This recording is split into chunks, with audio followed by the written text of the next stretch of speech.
This is Beyond the Door, exploring the light of Freemasonry.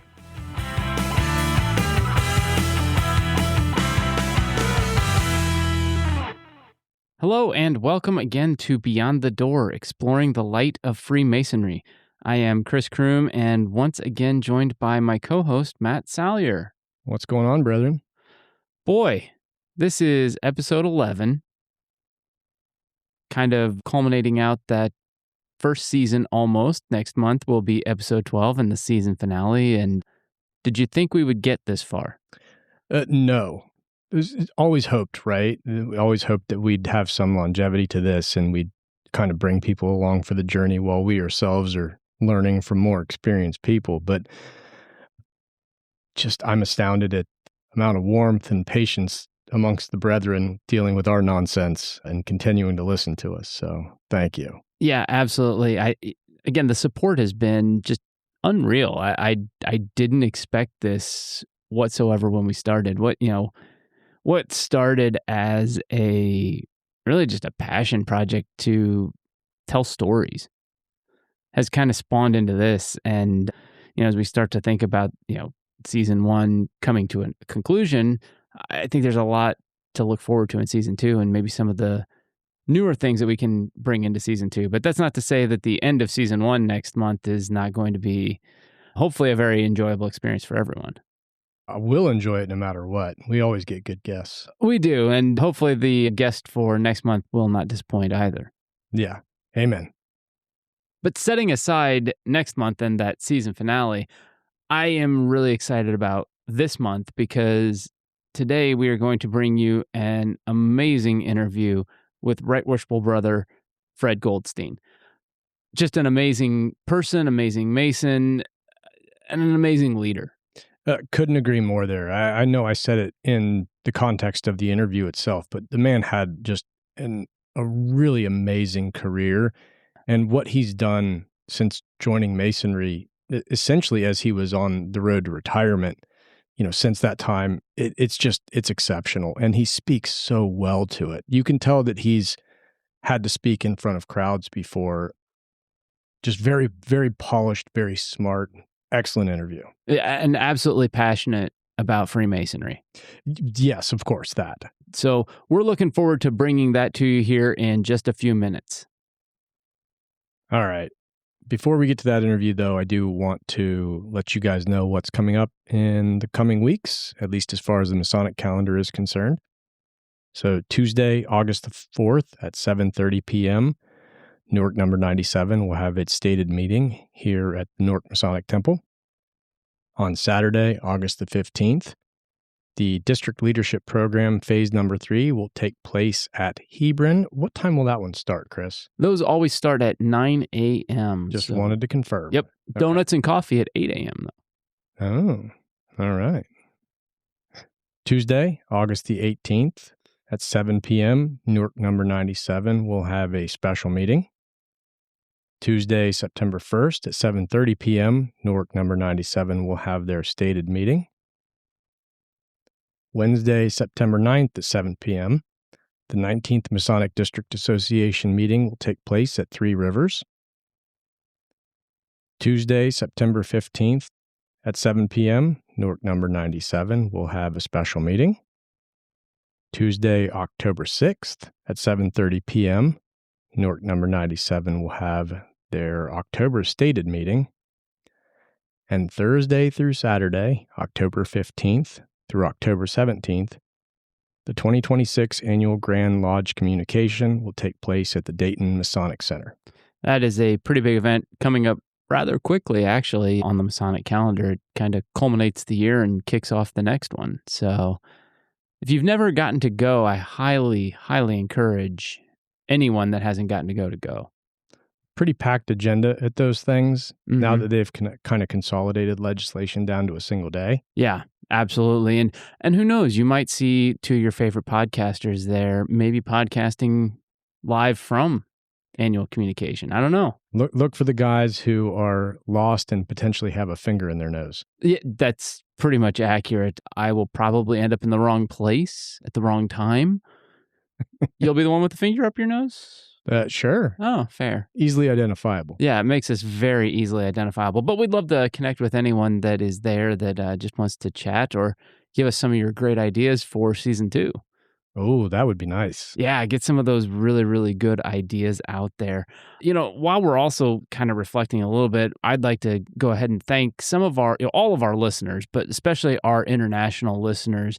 We've gotten quite a following in, obviously, the United States is our number one, country that we're downloaded in. Which tracks, right? It does track. But number 2 strongly is the United Kingdom. So thank you to all of our listeners over there in Great Britain. Canada comes in very closely behind them. So thank you up north. And then also the Netherlands. So top 4 right there. But all of our listeners, again, thank you for the support that we've had. It's been a lot of fun. Yeah, I would echo the fun part of that. Hoping that next season is equally fun. Yeah, I think only way to go is up, right? I don't want to test that. Changing course just a little bit, here we are in the month of July, and I would be very remiss if we didn't say a happy 4th of July to everyone. Again, we're celebrating America's 250th, which a milestone, an absolute milestone in this experiment that we call the United States. It really is. It's the humble beginnings, right? Yeah. Just the reason that we are independent in the way that we are, and the system of government that was set up, much of which was kind of the brainchild of some of our brethren. It's very humbling to kind of at least try to continue that legacy. But 250 years is just, I don't know. Are we going to be doing this in 250 years? I don't think medical science is that good. Yeah, probably not. But I mean, you're right to say that, Freemasonry had a hand in shaping this country. I mean, indirectly, but those ideals and those principles you can see blended throughout. Yeah, I go back to the earlier episode around the ancient charges. Yeah. And just some of the things that are included in there. And while it's obviously not verbatim, just from an idea perspective, read the ancient charges, take a look at the Declaration. It's not a perfect overlap. But there's a lot of ideological overlap. That's right. And they brought their, those beliefs and that system into the system of government that we have, which I think is just absolutely incredible when you stop and think about it. Well, and the fact that we've managed to go 250 years without a considerable amount of infighting, right? With the structure that we have in place, it's pretty incredible. I mean, everybody talks about the polarization, but the hard reality is we've always had a little bit of that. Yeah. Well, and I think you've got more of that just with, 24-hour news cycles. It makes for great TV. I don't think we're really as polarly opposite as as the media would have you believe. I think the things that unite us are far greater. That's probably the 90%. Yeah, I think the things that unite us are far greater than the things that don't. And my only point was that the system was actually set up for there to be power within the minority party, right? Oh, absolutely. So that infighting is to be expected. It was kind of born out of the system of government that we have. And the fact that we haven't torn ourselves apart in a quarter of a millennia is so cool. Yeah, oh, absolutely. I mean, it was designed so that it wasn't a dictatorship. Exactly. That's exactly what it was designed for. And, the freedoms that we have and the protections that we have, again, 250 years ago, who would have thought that that's exactly, that would have continued for 250 years. I would like to think that they had the forethought. Do you think they did? I would love that to be the case. I was going to say, do you really think that they thought that 250 years from the time that they put the Constitution out, they signed that Declaration, they signed the Declaration of Independence and then wrote that Constitution. Do you really think that they thought it was going to last 250 years? I don't know. I don't know that there was any blueprint like it. It wasn't as if you could look back in history and say that, hey, we tried this before, right? Yeah. It was novel at the time. Yeah. Not to say that there weren't aspects of it that weren't tried in elsewhere. history. Yeah. Right. But to have them all unified in one system, this was first of its kind, really. It was and still is an experiment. I mean, you look at the history of civilization, and this is, it's a pinpoint. Yeah, a quarter of a second on the on the astronomical clock, if you will. Yeah, and so it's still an experiment. Is this is it still going to work 250 years from now? I would like to think, but I would hope so. But again, even then, another, we'll say, quarter of a century. No, quarter of a millennia. There we go. There we go. Boy, time is really escaping me today. But another quarter of a millennia, and that's only 500 years, right? Think about how long some of these other civilizations and these other systems lasted. Yeah, I mean, it's still just a pinpoint in time. It is, but here again, we're talking about a situation where we're not consolidating power at the top, where True. minority parties have power. Yeah. Right? So when you consolidate power in that way, for instance, the way things were done in the Far East for a very, very long time, it makes sense that that power would and that system would remain in place because the people who benefited from it continued. They were able to, you know what I mean? Absolutely. Effectively, through threat of violence, maintain that. Here, it feels more like a balancing act, it's a balancing act, and if you go one way or the other, it's going to fall over. So it's just can you keep bouncing for another 250? Well, and sometimes it feels like kids on a teeter-totter, just taking turns, bouncing. Yeah. I mean, it's just when you think about the span of time, it really does make you. You stop and think. You stop and pause. Yeah. Did you see any good fireworks though? That's the bigger question. I did not. No, pure parenthood. Like the kids didn't want to go out? My oldest did for a little bit, but then he actually got tired before it got dark because I was trying to make the case like, hey, maybe we go out, or maybe I just take him or you just take him. Speaking of my wife. Right? Yeah. And no, he ended up wanting to go to bed. In fact, the kid is like 50 years old apparently, because at one point he came downstairs and was like, when are the fireworks going to stop? I want to go to sleep.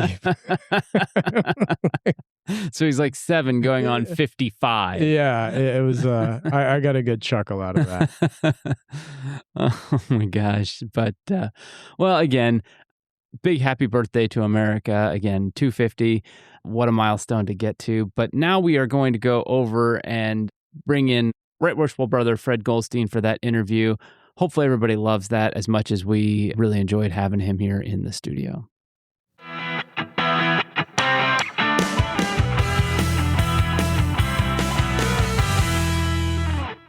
Well, it is my distinct pleasure to welcome Right Worshipful Brother Fred Goldstein to the Newark 97 podcast studio. I feel like I've known you for, my entire journey so far. I mean, it's great to have you sit down and just talk with us a little bit. It's good to be here. Yeah, we're really happy to have you here, Fred. Good to get this conversation started. Well, I'm glad somebody's glad to have me somewhere. I always say it's better to be seen than viewed. I would agree. Generally positive, yes. Well, yeah, I think we're just going to jump right in here today. I think that's what, all of our listeners really want to do is hear from you. And tell us a little bit about you. Tell us about Fred Goldstein. Who are you outside the lodge, usual vocation, and things like that? Well, I'm a transplant from Louisiana. I'm Army brat. My dad was in the Army when I came along. In fact, he was deployed over to Austria just shortly after I was born. So if there's any problems that I have, it's because he wasn't around for that first few months while he served his time active. But at home, husband, father, grandfather. I got a wife who's supported me through my vocation in the Highway Patrol, in the Ohio State Highway Patrol. She supported me through the thick and thin and has always been there. Got 2 great kids. They have families of their own now. And fortunately, my son, he lives on the farm there with us, the family farm, which was my wife's family farm. And my daughter lives about 20 minutes away. She lives in Newark. So, right here in our backyard. yeah, right here in your backyard.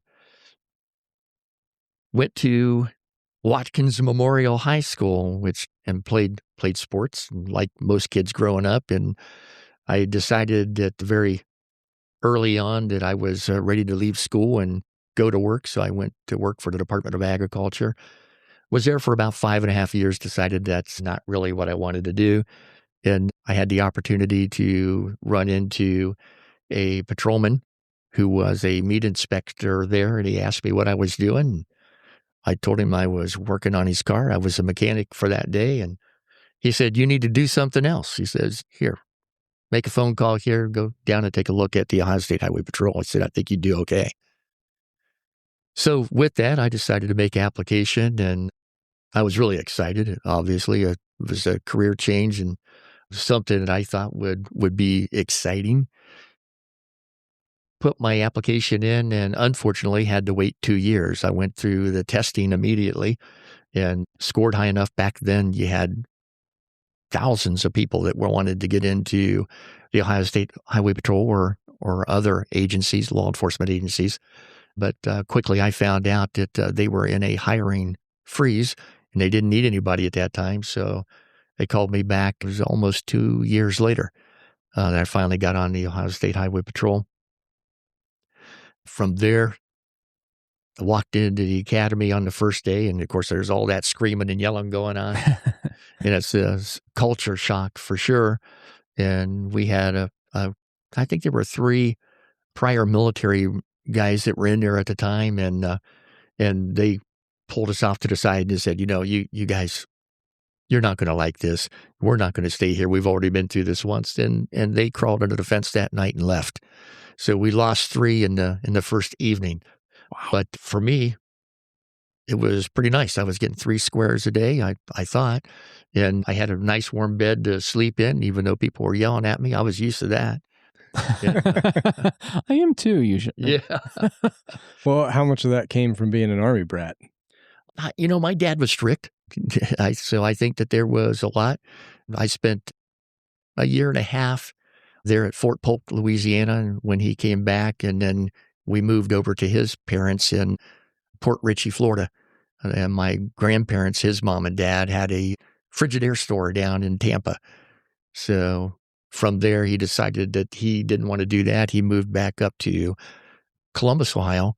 He had originally wanted to be a physician, medical doctor, but after having served as a medic in the military, he's decided to become a veterinarian because he said the animals were appreciative of everything he did. Less concerns around the bedside manner there. Yeah. So you said you got to that first night of the academy and you lost 3 guys that first night? We lost 3 guys that first night. Wow. It was a culture shock for guys like me who had not been in the military. But for those guys, I would have thought it would have been a piece of cake. Frankly, that's where my head was, because usually the people who have been through that once recognize that it's more of a mental game than it is a physical one. Right. Yeah, I thought the same thing. But there was no way I was going to leave. You'd have had to kick me out.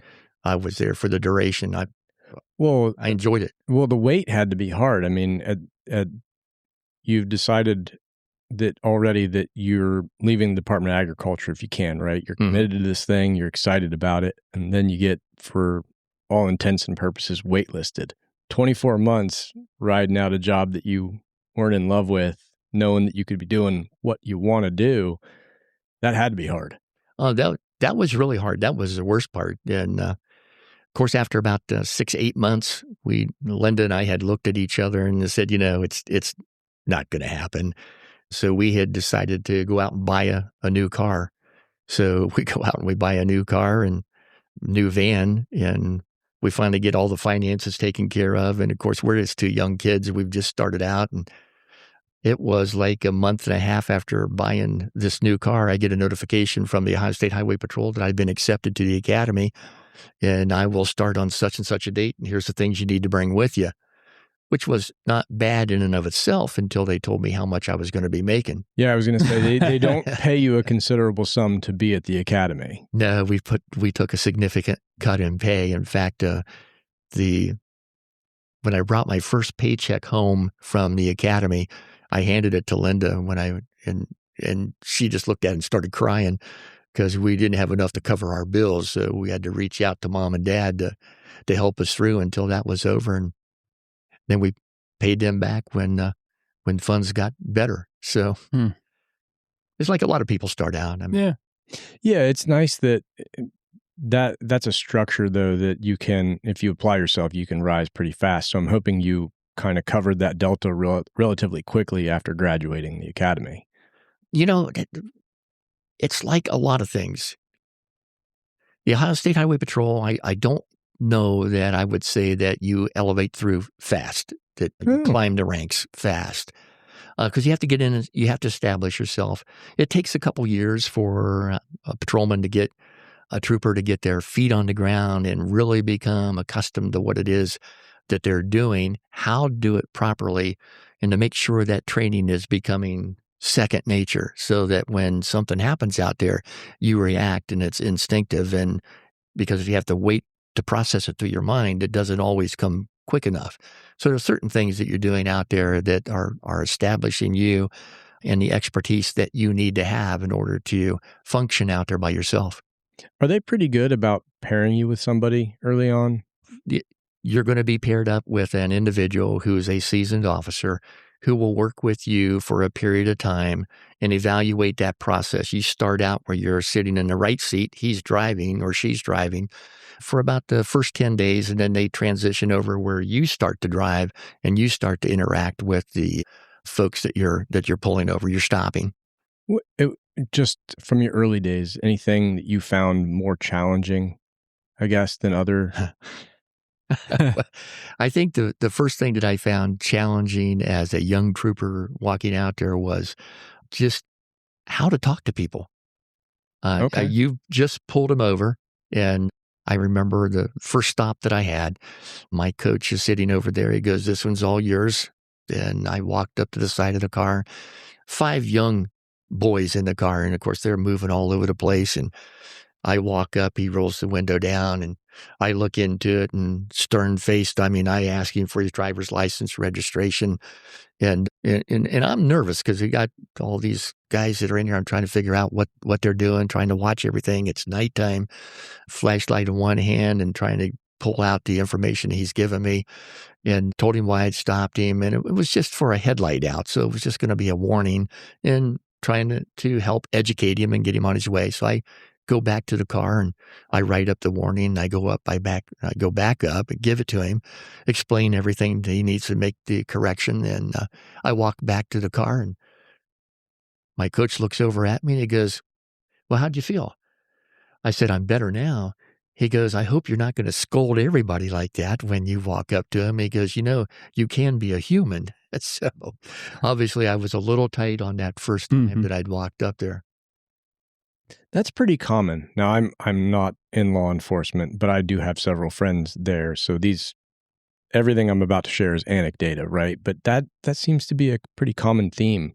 It's a lot of times not ego with the young officers. It's they're a little bit they're unsure on their feet early on, right? So they've got nerves too. Sure. So I we imagine all have nerves. Yeah. Mm-hmm. Yeah, it's what you do with them that allows you to be either successful or not. Mm-hmm. And you grow over time. And, there's not a one of us here today that hasn't made a lot of mistakes. And that's how we as humans learn. We make mistakes. If we're not making mistakes, we're not doing anything of any value. If we're going to sit back and be sedentary, we are of no useful purpose in this world of ours. We can sit back and complain, but we're not doing anything about making it any better. Well, you're one of the more personable people that I know. I would have never guessed this. I was expecting some kind of, more technical, if you will, thing like, oh, the radios, you got to change frequencies to be back and forth between so-and-so. So this is a little bit surprising. The frequency changing was the easy part. And in those days, you had a little rectangle block, and it had a little dial, had 4 switches on it, so we could go to 4 different channels. All pre-programmed for you. Pre-programmed, okay. That's right, yeah. That's nice. See, I was almost expecting that, his first stop, he rolls up to the window and like Bozo the Clown is sitting there. And that's kind of where I was thinking it was going to be this most like absolutely crazy situation. He's just like, I have no idea what's going on right now. Yeah. I did stop Santa Claus once. Oh. It was wintertime, and Santa Claus was going to a party. Was he going to or coming from? He was going to a party, but he had already partied. No. Now that is a field sobriety check that I would was this recent enough that I can request the dash cam footage? No, there were no dash cams in those days. I'm a little disappointed right now. Stand on one foot, sing Jingle Bells. I've seen that one. I really want to pull a still out of this and make it like the desktop on my PC or something. I'm sure that was just ridiculous. Oh my gosh. So you were highway patrol for how long? A little over 28 years. Okay. About 28 and a half. What all did that entail? I mean, where did you start and where did you end up with that? Out of the academy, I went to Lima. Lima is the northwest part of Ohio in our what OSP calls District 1. Was up there for about 5.5 years and had the opportunity to go down to the academy and go through a instructor training program, which point in time the academy commandant had pulled me off to the side into his office and asked me if I would be interested in a position full-time at the academy as a staff instructor. And of course, I was, but I didn't know if I was really qualified or not, but I was certainly willing to give it a try. And he said, fine, go back to your post and fill out the paperwork. And he goes, we'll get things started on this end. Well, by the time I get home or back to my home lodge or home post, they've already got the information. He's already made the contact with the district captain. District captain's called down to the post, and they're all ready for me not to be there for a very long period of time. And I think it was like 30 days after I went back, I was transferred back to the academy. But I had to leave my wife and my daughter at the time back in Lima because we had to sell a house, find a new place down here. And so it was, I had the opportunity to go and serve on the staff, got family moved down. Was a great opportunity. Got to do things over the next 8 years that I would never have anticipated being able to do as a dumb kid from Pataskala, Ohio. Just great opportunities. Got to go work with other agencies, go to other training facilities. I got promoted while I was there to sergeant. And I think that was the first time I had experienced where I had something that was given. I was recognized for doing something good. And I'm thinking, I'm looking around, seeing all these other people. I know there are better people than that in that position than me. And I always found that to be the case. I was there for 8 years. At the end of 8 years, I went to our operations section, got transferred to operations section, what we called crash reconstruction and analysis. I had taught crash reconstruction or had taught accident investigation and technical accident investigation. And then they sent me to Northwestern Traffic Institute up at Northwestern University to get my training for a reconstructionist. And they allowed me to be a part of the crash reconstruction and analysis unit. So I was there for 2 years and got promoted again. I became a lieutenant and was in charge of the reconstruction unit. Left there at the end of the 4th year, got called back to the academy as the EXA was promoted again to staff lieutenant. Went from there to District 6, which is in the central part of Ohio, 9 counties, 6 posts, and served as a staff lieutenant there for about 4 years. Got promoted to captain, stayed right there, ran the district for 3 years, got promoted to major, went into the academy or went back into headquarters in our personnel section. Okay. Wow. That's just an amazing trajectory. I mean, it's just, that's yeah. Were you, so when you were an instructor, did you specialize in anything or were you constantly with the cadre, like just at every kind of iteration that they were doing? You have specialty areas, firearms, unarmed self-defense. There are those kind of skills that you have to be a specialist in. And I served in both those capacities. But I also followed the cadet classes as they went through. Initially, my first year there, I was with the basic class, which was outside agencies coming in and receiving their basic training at the Ohio State Highway Patrol Training Academy. After that, I got transferred over to the academy side for OSP, and I maintained that contact with OSP cadets. Okay. What was your favorite thing to train?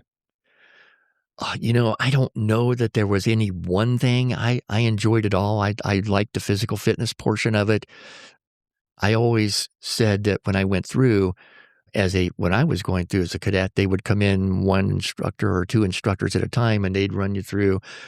They might do push-ups until they couldn't do any more, and then they'd walk into a locker room area, and the next guy would come out and he'd run through jumping jacks until you couldn't do any more, and then he'd go out. I also said, if I ever had the chance, I'm going to do it all. And that's what I did when I was at the academy.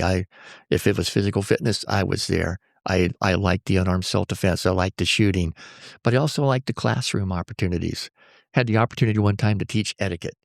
And oh yes, etiquette, just a powerhouse of a lesson plan. And I decided I needed to do something different. That's not a riveting topic. I mean, I'm not going to pretend. Oh, it was the way I did it. I can imagine. I can imagine it was probably very riveting the way he taught it, but as a subject, it's not the most riveting. I'm trying to think of the reasons that a cadet would join an outfit, right? And etiquette is probably not real high on that list. It's not real high. But I think that, and I don't, again, no firsthand experience here, I expect that is a differentiating factor between those who excel at the job and those who are just kind of doing the job. Like that etiquette, the ability to interact with the public, et cetera. I agree with you. It is. Those who excel seem to have that ability to interact with individuals who carry themselves a little bit differently. Well, again, speculating, but it strikes me that etiquette probably also helps with de-escalation. It can. Again, it's part of that, how you carry yourself. Mm-hmm. When you walk into a room and people look at you and they recognize that you're not uncomfortable, that you're okay with the fact that you just walked in and 50 sets of eyes are all looking at you, then there's almost, I don't want to say a calming that takes place, but they relax with you. But if you walk in and you walk up to the podium and you start talking and your voice is breaking and you're obviously nervous and your eyes are shifting all over the place, you can watch people, they're already drifting away from you. And as an instructor, you can't let that happen. You have to be, so probably the best thing that ever happened for me was to have the opportunity to stand up in front of groups of people and to interact with them at that level. Because you can't throw things out there and not know where the support information comes from. You've got to throw the meat and potatoes out there, but also where the meat and potatoes come from. Yeah, that makes sense. Man, that's still a heck of a career. That's super cool. Yeah. God, I was blessed to be able to have a career like that. I would do it again in a heartbeat. Body doesn't move the same way it used to. Probably would never pass the test, but I would sure try. Well, it's also a demanding career. I mean, it from a hobby standpoint, you're also a husband and a father, so maybe time didn't allow for hobbies. But how'd you decompress? I have hobbies, and I like to hunt. I love to hunt. Hunting is one of my favorite things to do, whether it's small animals. I go down to Georgia every year and do hog hunting with my brother and my son, something that we've done every year for about the last 21, 22 years. Gun, bow, or spear? I've done gun and spear. I would never do a spear again. I never had a hog come at me when I had the spear, but I had a friend. I watched him, and I saw the hog rush through and just by a flick of his head, knocked that spear out of his hands 3 times. I threw my spear off to the side and shot the hog. And that was that is the right decision. And I have the utmost respect for the people who have done the spear. Like it's still on my to-do list, but I think that is you do that in a very calculated way. Yeah. Yeah. I used to do a lot of bow hunting, do a lot of deer hunting, but not so much bow anymore. I got a crossbow, which my son tells me it's not really a bow, but I use a crossbow, and I also have the shotgun, and that's pretty much the way I hunt anymore. Okay. You year round, or is it specific game only? No, specific game only. I fish in the spring when I get a chance. We used to go and take trips up to Lake Erie. We had a boat up there for a while. Used to go up to Michigan and New York and salmon fish in September, October. So love to fish. My grandfather and my father taught me the love of fishing. And my grandfather, he was one of those guys who could just bend down, get down into a little like crouching position, and he could sit there, throw out the pole, and he'd be fishing for hours. Now I could get down in that position, but not comfortably. So even as a kid, he had me beat there. Fishing, I can bow fish. Yeah. That's a little bit more exciting for me. I played guitar. I played guitar all the way through school, and in fact was in several bands, even while on highway patrol for a while. Okay. Yeah. We had a band called Moving Violation. Imagine that. And, What did you play? I played bass. Okay. Yeah. I started off playing guitar, rhythm guitar, but I hooked up with a band early on out of high school, and they didn't need a guitar player. We already had 3 of them. They needed a bass player. Lord. So, yeah. So I picked up the bass one night, and it kind of got started from there. What kind of music did you play when you were with Moving Violation? We played pretty much the old-time rock and roll. We played a lot of country cross. We played some covers, a little bit of everything, so that we were appealing to everybody. We played a lot of little small fairs and things like that. To the point, I think about the 3rd or 4th year, we were playing the big parties, the big weddings. Oh, wow. Christmas parties for what was then NetJet.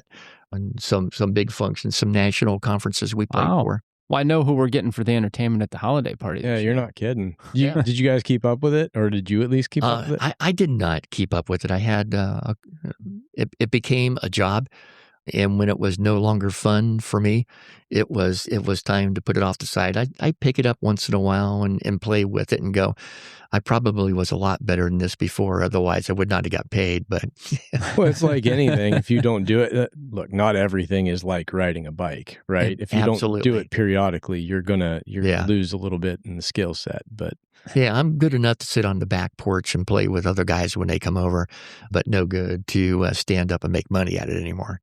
Did you stick with the bass, or did you go back to the 6-string? I stuck with the bass for whatever reason. It fit my hand really well, and I decided that was the piece that I needed. The guys that were coming over, they were bringing their guitars and little drum kits and things like that. So, any artists that you guys really like to cover, or maybe you in particular like to cover? You know, I really liked a lot of what was going on. I liked a lot of Eric Clapton. Yeah, I love that. I liked Lay Down Sally, Layla were 2 songs that I remember picking up early on. Wonderful Tonight. You know, just a lot of things like and then you switch tracks and you go, well, I also like Bachman Turner Overdrive and Taking Care of Business. And, you know, so there was a lot of songs that I enjoy a little bit of everything. Speaking my language there, I was like, BTO. Yeah. Well, Clapton. And when it comes to skill on the instrument, the Claptons of the world are pretty high up there. So he's amazing. Yeah. Big shoes to fill. Yeah. Yeah. Well, fortunately, he didn't play bass. So that's fair. That's fair. Yeah. Yeah. Otherwise, I'd have to put mine down. If you were going to sing a song at a Masonic karaoke night, which song is it you're singing? Oh, well, I could go with Taking Care of Business. Yeah. I could go with Sharp Dressed Man, ZZ Top. Oh. I can think of a half dozen that I wouldn't be afraid to stand up and do. All right. Well, I know what we're doing for the holiday party. It's Masonic karaoke night. We're inviting Fred. Well, you won't need a cattle prod, but you'll probably want to get a cattle prod to get me off. He just keeps going. Come on, stop. Just awkwardly turn down the lights and close the door. Just let him keep going. Right. Yeah, I've been there before. We'll see you tomorrow. Yeah. Why am I getting a noise complaint at 2 o'clock in the morning? Anyways. Don't worry. He was with the highway patrol. He'll take care of it. Nah, I don't think that means anything. Yeah. Yeah, you learn real quick that after you leave a position like that, people may or may not remember you, but I've been away since 2004. So here in 2026, the fact that there's anybody there in the Highway Patrol that remembers me is, there probably is I know there are a few, but they're majors. One is lieutenant, two lieutenant colonels, one colonel. And so they're few and far between that know me there. Are there still guys that you trained, or guys and gals that you trained? Yeah, but I'm watching them retire every day now. I mean, Yeah. they've got 30, 32 years on, and Oh, wow. they're leaving the Highway Patrol. I'm going, I remember them when. I would not have guessed that. I don't think you don't look old enough to have trainees that have 30 years in. Yeah. Well, how old do you think that I am? That's not the right follow-up question. 29. Oh, you're absolutely right. See, I'm a psychic. I knew that one. Well done. Well done. I try. See, I'm surprised that I've lived this long. I'm 74, and it amazes me. I can remember coming out of high school thinking, if I live to be 20, I'm going to be really good. So you had a lot of years behind the wheel of a car then, too, on patrol? Yes. Any dream cars? Any times you wished that you were in something other than a cruiser? My sister had a Corvette. It was a 76, and it was green, had that tan leather seats in it. Always thought I would look pretty good and would enjoy having a Corvette until I got to drive it once. And my long body fit in it nicely. It got out of it horribly. So that was not my dream car. My dream car, I always wanted that 69 Olds 442. I had a 69 Plymouth Barracuda Fastback. Oh, and is that that's the glass one, right? Yes, the curved glass that's one. The curved glass. In fact, the 69 was the last. I said that was the last year. Yeah. They only did that for a couple years, right? Yeah, they had the split glass prior to in 67, and Yeah. they went to 68, 69. They had the full glass. Yeah, that's my favorite Barracuda right there. Yeah, I love that Barracuda. It was one of those where I was able to have a Plymouth Barracuda. Could never get my fingers on a 442, but at the time that I got rid of it, Linda and I had just gotten married, and we needed a little bit better family car to get around in, and when it didn't have so many miles on it. So reluctantly, I traded it for another car and tried to get it back several times and just couldn't come up with the money that they were asking. My wife never thought it was funny when I said I would just duct tape the car seat to the rear of anything cool. Yeah. Yeah, you don't end up with cool stuff when you got little ones. No. When the little ones came along, then you're in the vans and yeah, it's definitely minivans. Yeah. Function over style. Yeah. Boy, that's a fact. Oh, Lord. Were you into books, movies, anything else? Or were you just in the woods if you weren't in the car? If I wasn't in the car and wasn't in the woods, I do a lot of woodworking. Okay. So I did a lot of remodeling on the side. So I had grown up with those skills. So I did those and were able, highway patrolmen didn't make a whole lot of money back in 76. In fact, there were in 77, when I first came on, went to the Lima, we had a couple guys that were leaving because of pay. They just weren't, they could make more money other places. So it was like a lot of jobs. Still within law enforcement or just full-on career move? Some went to other law enforcement agencies. Others just made a change of careers. Supporting law enforcement, many of them, they went to NATB. So to help officers that were working with stolen vehicles and things like that. So they were able to do support functions like that and leave. For me, I said, I can deal with this. And over time, I was always glad that I did because things got so much better. But on the side, I would do some remodeling and things like that. It was kind of funny that when I went up there, the academy commandant, who was a captain at the time, knew that I played bass guitar. And over a couple years, he becomes the colonel for the Highway Patrol. He flies up there and he stops in at the post and he asked if I was working. And I said, well, yeah. So he's working. So they call me in. I go in, I look at him, rip off a salute, and he shakes my hand. He goes, how are things going? He said, do you like it up here? I said, like it great. And he goes, well, that's the right answer. He goes, are you playing any music? I mean, the conversation went on for a while, but he said, are you playing any music? I said, well, no. And he says, well, why not? I said, well, I put in a 104G, which was a request for the opportunity for a side job. And I said, it was turned down at the district. He looked at me, turned down by the district. For what reason? Well, I don't know. Does the district need a reason? They just said no. So he said, yeah, I'll make a phone call. So I'm doing okay. Well, he makes a phone call. Following day, I was on my way up to district headquarters to sit in with the captain, who told me not to complain to the colonel of the Highway Patrol if I didn't get my way. So I made sure that I never did that again.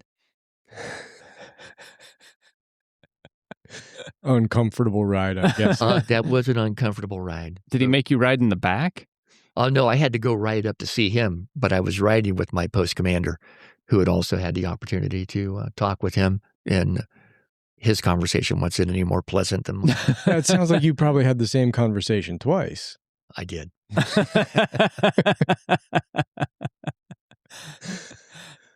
Lesson learned. Lesson learned. So a demanding job, little bit of a side gig happening, music and hunting when you can.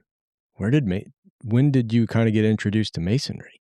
You know, when I went to the academy in 82, 83, the fall of 82, and then I got transferred in 83 full-time, there were several of the patrolmen that were there on staff and in the hierarchy of the Highway Patrol that were Masons. I didn't know much about Masonry at that point in time. A couple of them had talked to me, and they had thrown the line out there that, you know, they were going to go to lodge meeting and things like that. But I had so many other things that were going on in a young family. I just did not have time.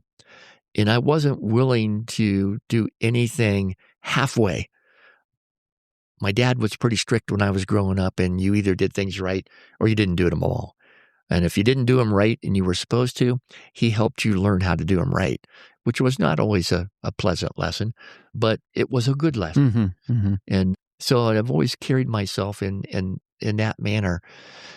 I did not get involved in looking at Masonry until about 2009, 2008 maybe. And I had left the Highway Patrol in 2004, had retired, had gone through cancer and was a little weak from the 2 surgeries and the chemo and the radiation. But I had come back and stayed for a year and a half until I left because I wanted to leave on my own terms. But it wasn't fair to the Highway Patrol. It wasn't fair to those that I served to go in and not be able to give it your full. So I left. I left on a Friday, didn't like retirement very well, really couldn't afford to have retired. So I went to work for Ohio Homeland Security then on Monday. So I left the patrol, and fortunately for me, the colonel at the time of the patrol recognized that I just wasn't feeling the greatest. But he said, we got a job I think that you would shine in. And he said, we need a executive officer for the Office of Homeland Security. Would you be interested? Sure. And I said, when would I start? When would I make application, and when would I start?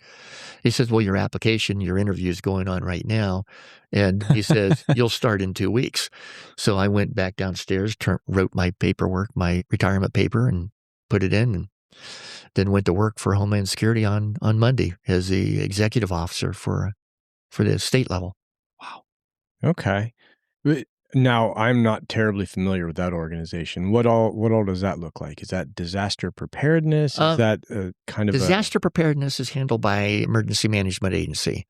Looking at terrorist events, things like that is the scope of responsibility for Ohio Homeland Security, similar to that of the federal level U.S. Department of Homeland Security, where they do it as a national level and have certainly a major change of information across the board throughout the states and around the world. The state of Ohio does that for the state of Ohio, but interacting with the department so that we get information from around the world to share with other agencies who meet that level of criteria to have that information. Now, was this an organization that was born of 9/11 in the same way that the Department of Homeland Security at the federal level was, or is this something that predates the federal Homeland No, Security? it was born out of the events of 9/11. Okay. Both the Department of Homeland Security and Ohio Homeland Security. And I'm guessing it was designed to work hand in glove at a more local level with what's happening with the feds in many ways. Yes. It was Okay. designed the events of 9/11 brought us all to the table to exchange the information that we had. We needed to do a better job of exchanging information and sharing. What I knew that you didn't know made me more powerful? No. What I knew that you didn't know made us all a little bit more unsafe. So bringing all that we had to the table brought a level playing field for us all. Yeah, it's weird to me in the post 9/11 era to hear the stories of how different agencies and or departments might have had, 4 or 5 different pieces of the same puzzle, but nobody was sharing that information to develop the full picture. It's wild. Like it's second nature now. Right. If you want to read, have you ever read a commission report? Not to my recollection. You probably would be bored to tears. If you decided you wanted to read one just to test that theory, go read the 9/11 Commission report, and you'll see that that's one of the biggest pieces that were outlined at the time was the fact that we had pieces of information that would have led us to believe that was going to happen. Had we been sharing the information, we would have been more on target. Could we have stopped it? Who knows? Right. Hindsight's always 20/20. Hindsight is 20/20. Mm-hmm. Okay. So that sounds like a major shift from the highway patrol, though, or maybe not. I guess what about the nature of your day-to-day changed? The highway patrol, my last couple of years as a major, 3 years, I think, as a major, I was a desk guy. And that was awkward for me because I wasn't used to that. I was used to being out there and involved. In fact, they kind of joked every once in a while that I was kind of like the missing major. Where's Major Goldstein at? Well, he's out in the field somewhere. I visiting one of the districts because I like to get out there. When I went to Homeland Security in 2004, when I went there in November of 2004, was only about a year old at the state level. It had come online mid-2003. So they're in the process of developing policies and procedures that guide the organization and make sure that we're not stepping on the toes of another one of the state agencies or divisions within public safety. So it became a job where I interacted with people. The great piece of it was that very quickly I found myself being able to get out and utilize the contacts that I had made when I was in the highway patrol to bring people into the fold with Homeland Security. So go out and give them an opportunity to see what we had to offer. So I worked with some great people.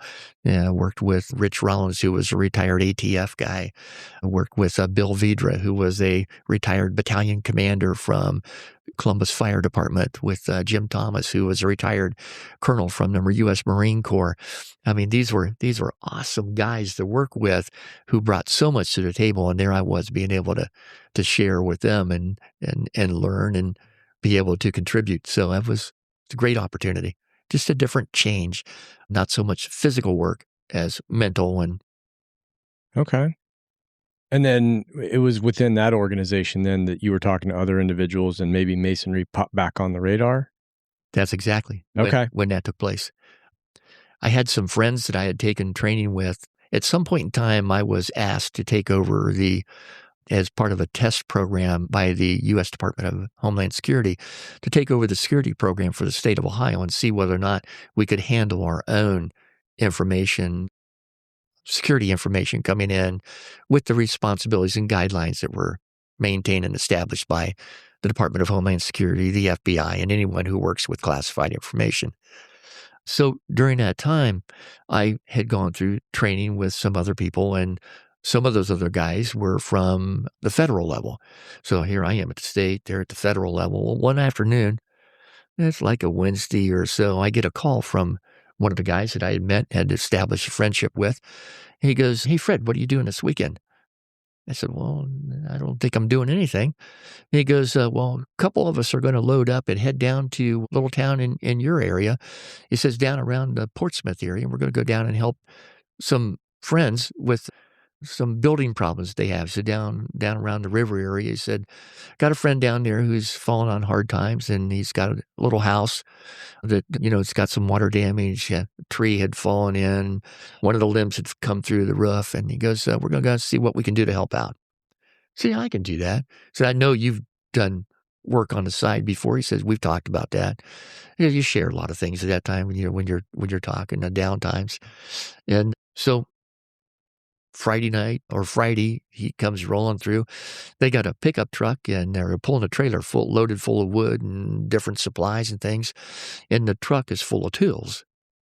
So we head down to Portsmouth and talking to a couple of the other guys. And all of a sudden, I hear Masonry come out, and then they all tell me that, they're all brothers. And although they don't all belong to the same lodges, they belong to lodges pretty much in the same area. They'd come from the D.C. area.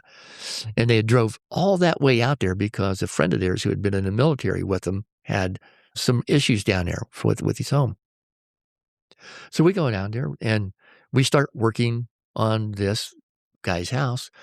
And in just a matter of a few days, I mean, we pulled a limb out, we put a section of roof on, replaced the wood, cleaned some things up on the inside. Down around the corner from this guy's house, there was another little home. And there was a little old lady, and her family were down there. And she came down and wanted to know who was working on this old guy's house. And he pointed to us. And so we ended up going down and working on her house also. So we worked for 3 days down there. And I can remember the little old guy coming out, and he goes, "How much can I pay you?" He says, and I remember the guy who I rode down with, he goes, "You've already paid us. You fed us. You took care of us. This is our return gift." And he goes, "Well, what about my neighbor?" He goes, "She was very, very nice. You tell her to have a great day." And on the way back, we talked about Masonry. So I go back, and I talked to my wife about Masonry. I said, "When I left the highway patrol, I left a camaraderie that I felt like if something happened to me, that they would take care of things for me." And it was exactly the same feeling that I saw that was going on down there.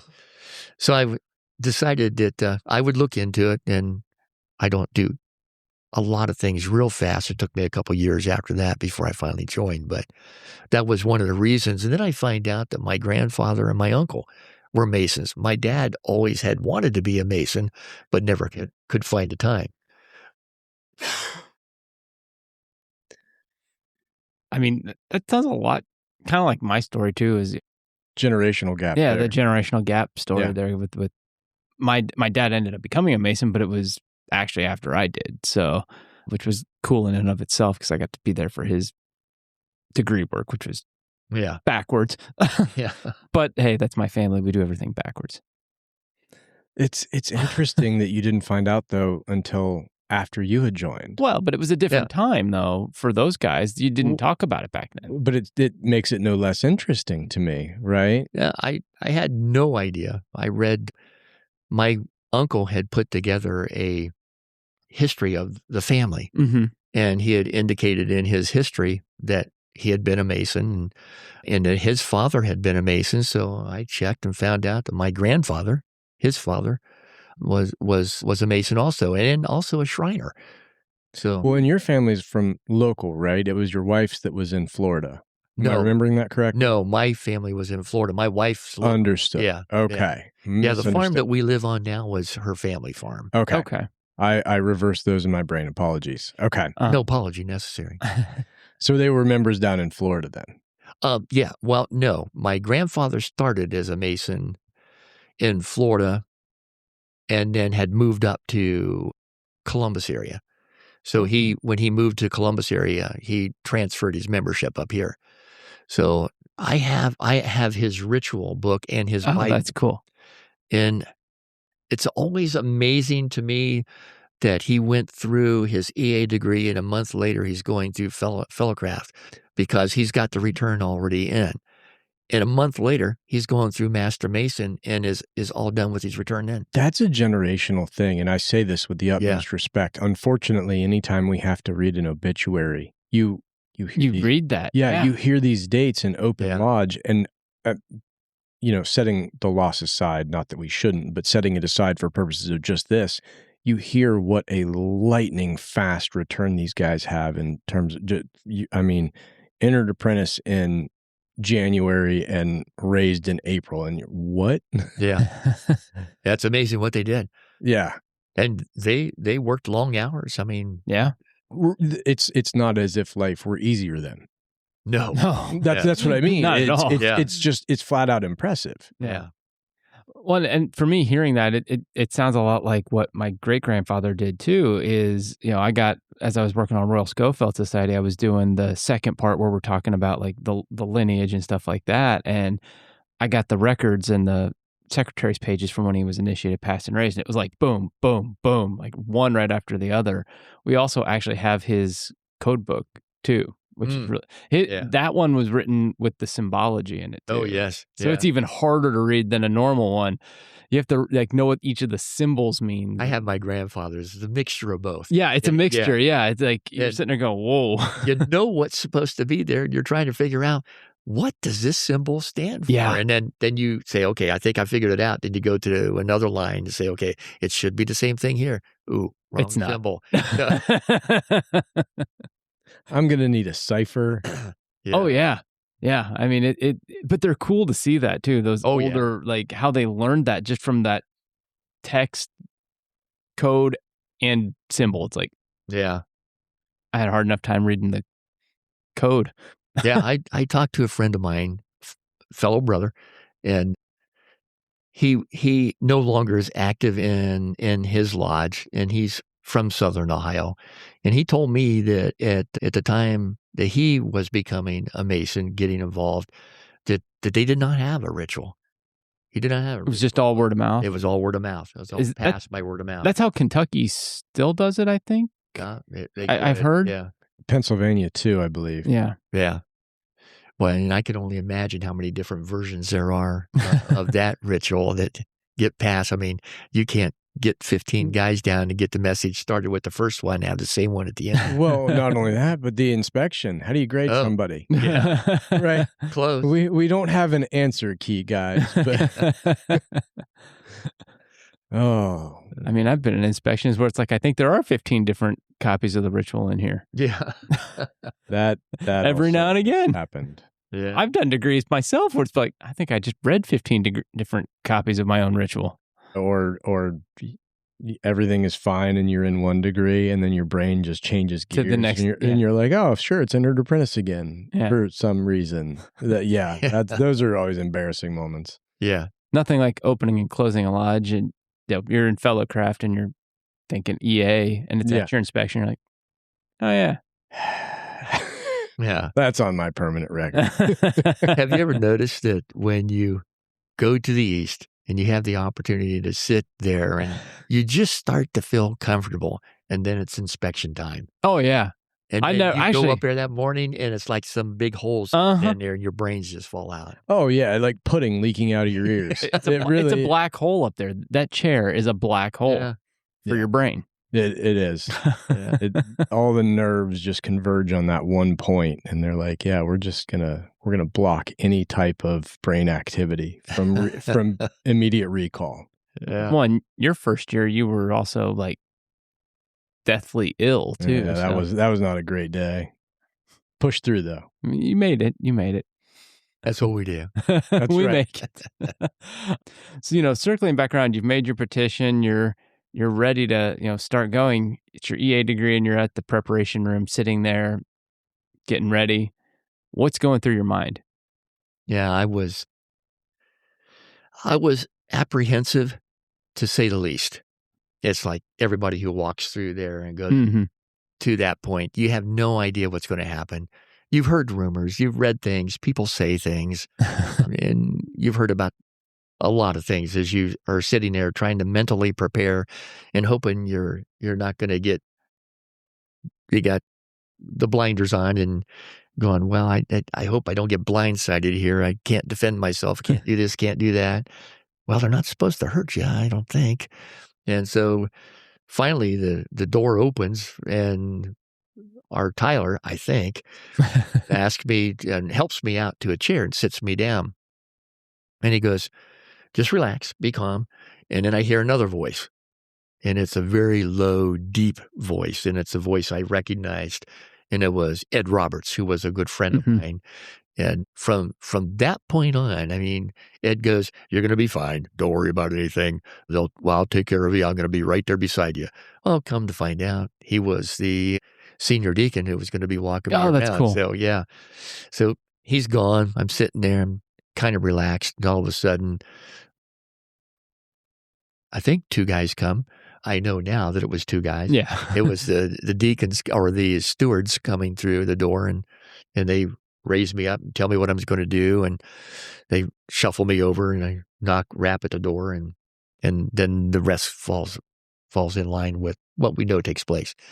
But it was to me to be that uncomfortable, knowing that I'm supposed to be in a group of friends, was a little bit disconcerting. Yeah. Right? Yeah.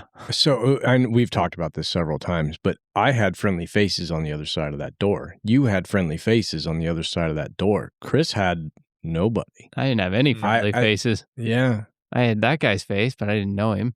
Yeah. I was like, I don't know if he's friendly or not. Yeah, I was just say friendly might not be the... I mean, I think petrified might... I don't know if that's the right word, Well, and you talk about, you hear all the stories and stuff like that. So I did my first degree, and I was talking to my mom, and obviously with my grandfather and stuff. She had gone up there, and she was telling him, that I was starting my journey. And while she was on the phone, and he was talking to her, and we were kind of talking back and forth, and he goes, "Well, did he get an ornery goat?" Always with the goat. Yeah. It's always... So that just triggered him. I was like, yep, still crosses all generations with that. So I can remember going through that evening and being done. I got dressed, and then they take you back into the lodge and go through the second part of it and finish that up. And then, of course, they asked if I had anything to say. They said, we've been talking for a long period of time. You've got the next 40 minutes. And I'm looking around.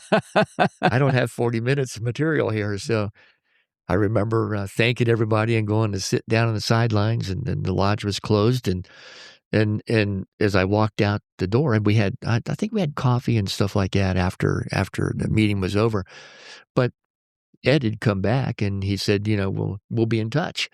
So I went home, and I waited, and I waited, and I waited. Nothing. And then that was in February. In April, mid-April, they called me and said, we haven't heard from you. We thought that, are you okay? So I was waiting to hear from you. I thought you were supposed Oh, that's a mistake on our part. So, well, we got a one-day class coming up, 15th of May. Want to know if you'd want to go through that, get everything all done, and you can go, and we've got you signed up. Oh, okay. Someone was just voluntold. Yeah. So it was another one of those. I'm used to this voluntold stuff. I can do that. So I went to the one-day class and finished up there. The best thing that ever happened to me out of that was the fact that when I came back, Bob Peters, Bob Morgan, and then Worshipful Brother Troy Grumley, Worshipful Brother Peters, Worshipful Brother Morgan, and Grumley, they took me to the side. They said, what did you learn? And I said, I'm not sure. Exactly. So what we're going to do, he says, what do you want to do in the lodge? I said, well, I'd like to be able to help. He says, do you want to be an officer? Don't want anything to do with being an officer. All I want to do is be able to help the lodge. Great. You need to buy a book. You can use mine until you get one. He says, they're $50, and here's what we're going to do. We're going to learn opening and closings. We're going to learn all the pieces, so that when anytime that we need someone in the lodge for you to fill a seat, whether it's the steward, whether it's a deacon, whether it's a warden, you're going to be it. Okay. And the best thing that they did was they walked me through that, learning the ritual.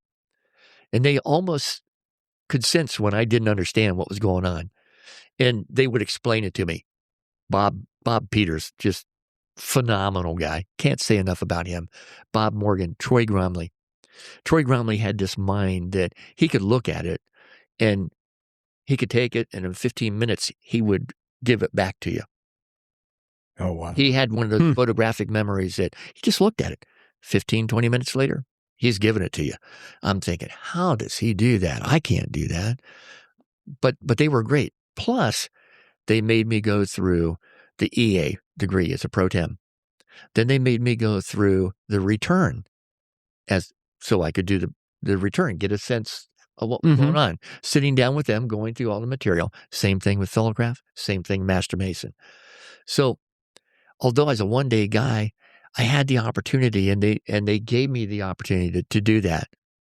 So it's a great opportunity for me. I learned so much from those guys. Still learning from Bob Peters. He still never ceases to amaze me. I watch him when we're practicing. We practice every Thursday night. Something. Bob Peters is always sitting over on the side. And as soon as you hear that first wrong word come out, you see old Bob's head come popping up. Those are the best, though. Honestly, they are. Yeah. The early intervention, I love it. Like, I'm sure there are some people that get frustrated with it, but there's nothing worse than learning something wrong on your own, and now you've got a groove that your brain keeps. That's right. Yeah. Yeah. I mean, I love that idea. Yeah. So do I. And he's one of the best. I know there's a lot of brothers around, and I've had the opportunity to travel, and as you, and there are a lot of brothers that can do that. But boy, in my book, he's the best. It reminds me of Richard too. Yeah, Richard Lewis, another guy. My wife went to a funeral of a friend of ours who happened to be a Mason, and Richard Lewis did the I've gotten the pleasure of hearing him do that a few times. Yeah, Linda said, was he giving that from memory? Yeah. And I said, yeah. She goes, why don't you do that? I said, my memory's not that good. Yeah. He is so good. Yeah. Even to this day, if you say a wrong word, it's boom, he's right on it. Oh, yeah. Yeah, we got a couple of good ones like that. Yeah. Again, I prefer that. I do also. Correct me early. Yeah. Correct me now.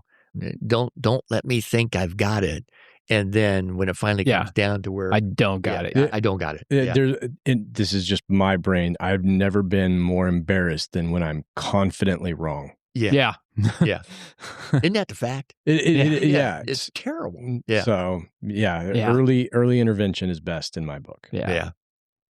So Pataskala has always been your home lodge. Yes. Okay. Yeah. Never had that. Like I said, I just never had the time that I felt that I cannot do anything half. It grates at me even if I think I'm going halfway at something. And I always want to give it my best. I'm not always good at it, but I'll give it 110% at least trying. Were you lucky enough to have people from Homeland in that lodge with you, or did you choose that just basically on proximity? Now, there was no one there from Homeland at the lodge. Yeah, it was just, I saw what they did, and it reminded me of the time when I was on the highway patrol. And in 2003, September, I was diagnosed with cancer. And I went through 2 surgeries, went through radiation, went through chemo, and the guys who were on the patrol, I had to take some time off after the surgeries and going through chemo and getting ready to start into radiation. But as I was going through chemo, they would pick up my dad and they would pick up me and they would drive us over. Now, they did this on their own time. They took time off to come over and pick us up, and they would sit there with my dad and my wife while I was going through the infusions, and they'd talk with them and keep them occupied and keep them from worrying and all that. They did that each and every time I went in. And I got to be on the recipient side of having that support. It wasn't just people talking about it. It was them coming out and doing it. 8 different guys taking me and my family around, taking care of us. And I saw that same commitment to each other in that group that came out and we went down to Portsmouth. Because that old man that we helped with, he was a brother also. And that's how they had found out about the fact that he needed some help through a friend of theirs who was in the military. Yeah, and I'd heard that Portsmouth story before, and I've heard it several times, and I love hearing it because of how powerful it is. There's a lot in that. There's a lot to unpack, and I think it speaks volumes about this fraternity. I had not heard about what the Highway Patrol did. That's incredible itself. It's a great organization. I can't thank the Highway Patrol enough for all they did for me. I mean, I know there are tough times in every career. I'll be honest with you. I never felt like I went to work. I had a great time every time I went. I could not believe that I was able to do the things that I could do, the people that I met, the training I got to receive. It was just a great career. It's not work if you're having fun. That's right. It's not work. And I imagine the hardest part of that job was the general public. It sounds like you were surrounded by great people within your post and within your command, but I feel like it would probably be a grab bag with dealing with the public. Well, people don't like to be stopped. Right. Yeah. So, I mean, you have to understand that. But the reality of it is probably the majority of people out there want to do the right things. They just get caught at that wrong time. And you're stopping them, you're detaining them for a moment in time, and that's not always appreciated on their part. You have to understand that. It's the way you interact with them that brings them to the level where they walk or leave from there understanding that there is a reason for that wall that sits out there to make it safer for all of us. Education. Yeah, I guess it's a powerful tool. Yeah, that's true. I guess I mean, you're meeting people on their worst day, basically. Yes, you a are. lot of times. Yeah, you're not going to make friends with all of them. There are going to be some that dislike you from the point in time that you turn on the lights to the point in time you leave. And they'll talk bad about you forever and ever and ever. I remember that one time when that state trooper did. It's the same everywhere. Yeah. So you went through initiation, passing, raising. Didn't want to take a chair right away. What induced you to take that first chair and responsibility? The worshipful master came to me and he goes, "We're holding elections tonight." He goes, "I want you to accept a position for me." I said, "Okay, what position?" He goes, "Well, it's where everybody starts." I said, "Starts what?" He goes, "Well, it's where everybody starts to go through the chairs to be the worshipful master in the East." I said, "I don't want to do that." He says, "Well," he said, "you said you wanted to help." I said, "Well, yeah. Well, we need help in this position. I can do that." So my first position was Tyler outside the door. And I'm trying to think, are they sending me a message? You really like symbols. Is this a symbol? Yeah. I'm getting a clear message here. So your first job was the Tyler. My first job was the Tyler. I thought next would be the parking lot attendant, but that didn't come along. Just further and further away from the room. Yeah. They're having me sit at home for this one. I don't know. They said I could call in. So you went from Tyler then to... Then I went inside the door as the I'm actually junior deacon. I'm actually a little interested in this Tyler role with you because you have a law enforcement background. You're constantly the OODA loop. You're assessing threats, looking around. Like, did you bring a new level to the Tyler role given your background? I'm sorry to report no. Darn it. I do remember picking up the sword a couple times just to see what it felt like and then put it back. It was a very long and heavy butter Very knife. long, heavy, and blunt. Yes. Yes. That is They're not going to hurt anybody. was Well, a- you could bludgeon them. Yeah. a very poorly designed club. Yeah. Yes. So you went from Tyler then to the junior deacon. Yes. Yeah. Then did you just progress? Nope. No? No, then jumped from, I did not get a chance to do the senior deacon, which always was where I thought I would like to be the most. Have you done senior deacon? I have on on one of our inspections. Yeah, but you never held the role. I did not hold the role. I got to, I practiced and did everything because of Bob Morgan, Bob Peters, and Troy Crowley. But we had our inspection had come up the morning of. Our senior deacon calls in and says, I can't be here. I'm sick, got the flu, can't do this, can't do that. So the worshipful master came in and he says, hey, Fred, he says, what are you doing this morning? And I said, well, I'm doing nothing today. Well, guess what? You're the senior deacon. Oh, great. So I had to do it then, but I was not, I was prepared. I didn't have any apprehension. I knew the people I was introducing. I didn't know them well, and I didn't get all their names right, but I had a great time sitting there, and I got to sit there several other times during the time that senior deacon was sick, but never sat that chair. Which one do you remember mispronouncing? Well, actually, I think it was Craigo. I was going to say that.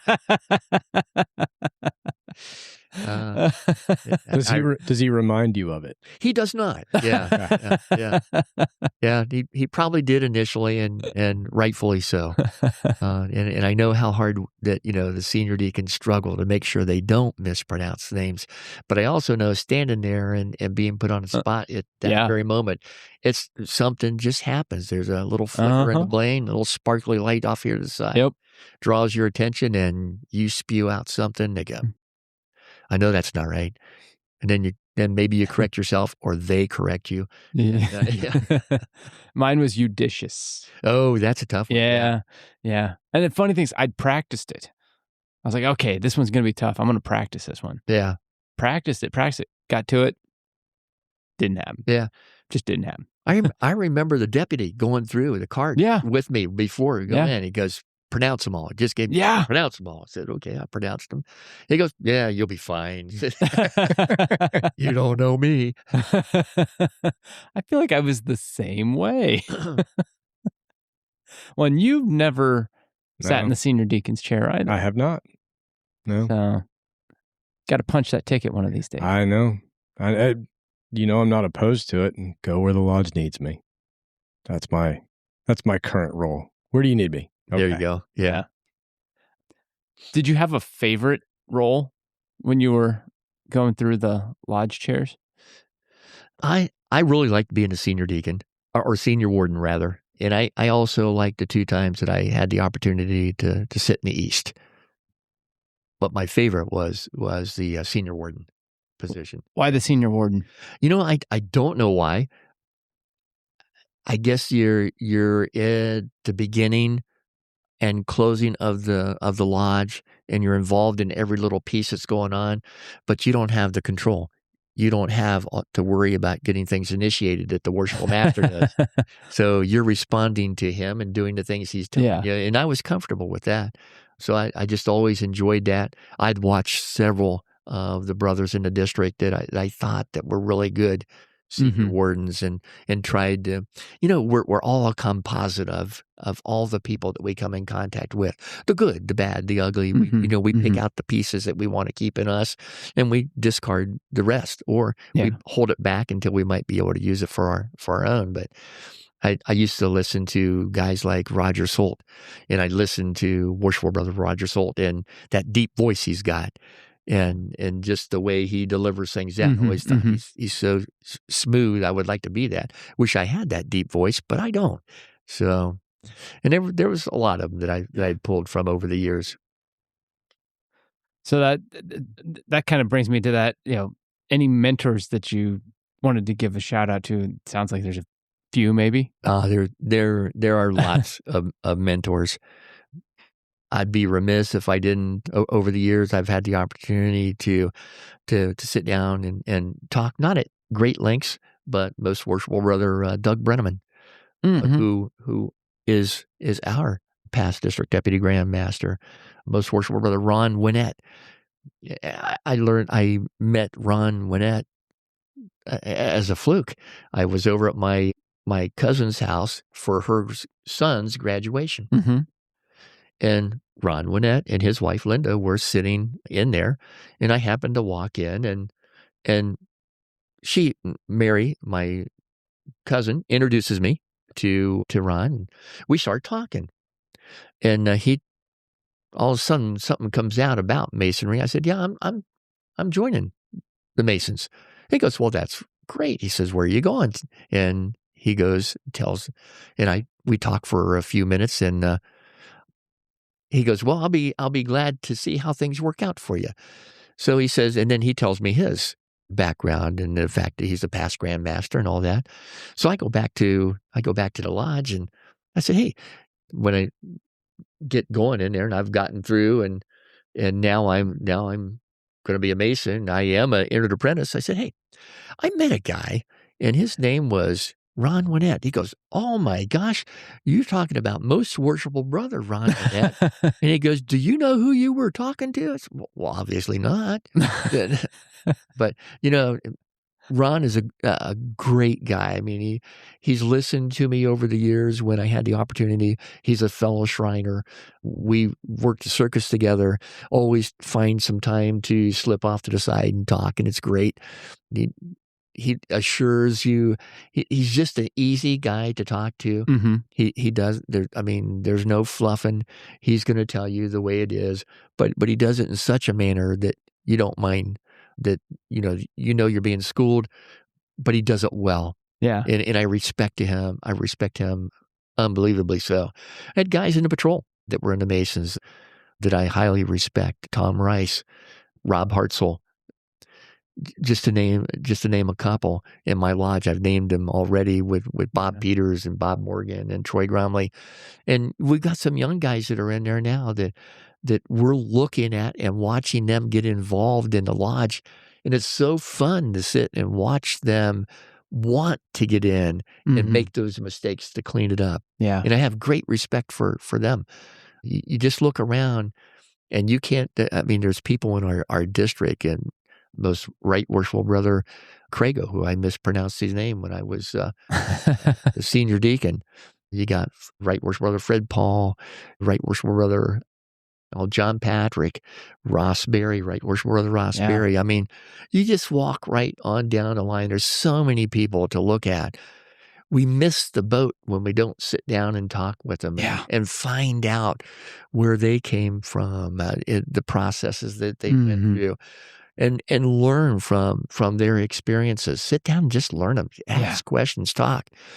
I think one of the things that we do the best is when we're riding together to inspections or to an event, just the talking that takes place. You learn these guys actually have a sense of humor.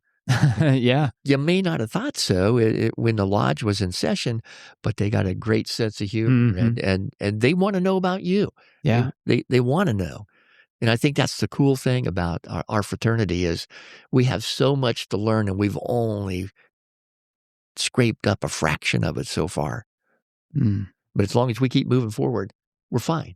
Yeah. No, I wholeheartedly agree. Again, the traveling part too, that's some of my early fond memories with Worshipful Brother Tom Gartner, Worshipful Brother Lewis, Art Sterling, Worshipful Brother Art Sterling. Gosh, traveling in a car with those three.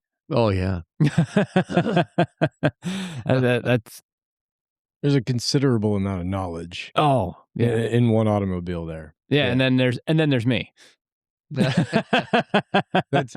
when you just sponge mode. Yeah. Sponge mode. Yeah.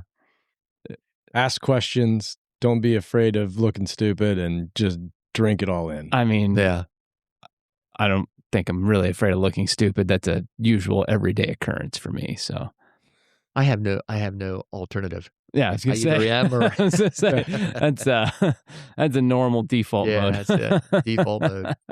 Do you think that's a good trait? Comfort in being ignorant? From Mason? No, No. to be Comfortable being ignorant. comfortable meaning- being ignorant. So you don't know, so you ask. Oh no, I think that I look at maybe our definition of ignorant is a little bit different. I agree with what you're saying. If I don't know, I ask. But typically, what I find is lots of guys don't know, so they don't ask. Yeah, my Yes. phrasing could have been far better, right? Like, I think there's the ignorant and closed off, and there's the open about it and willing Right. to remedy. Wanting to learn. Right. Right. To openly, I don't look at people who ask what the right answer is as being ignorant.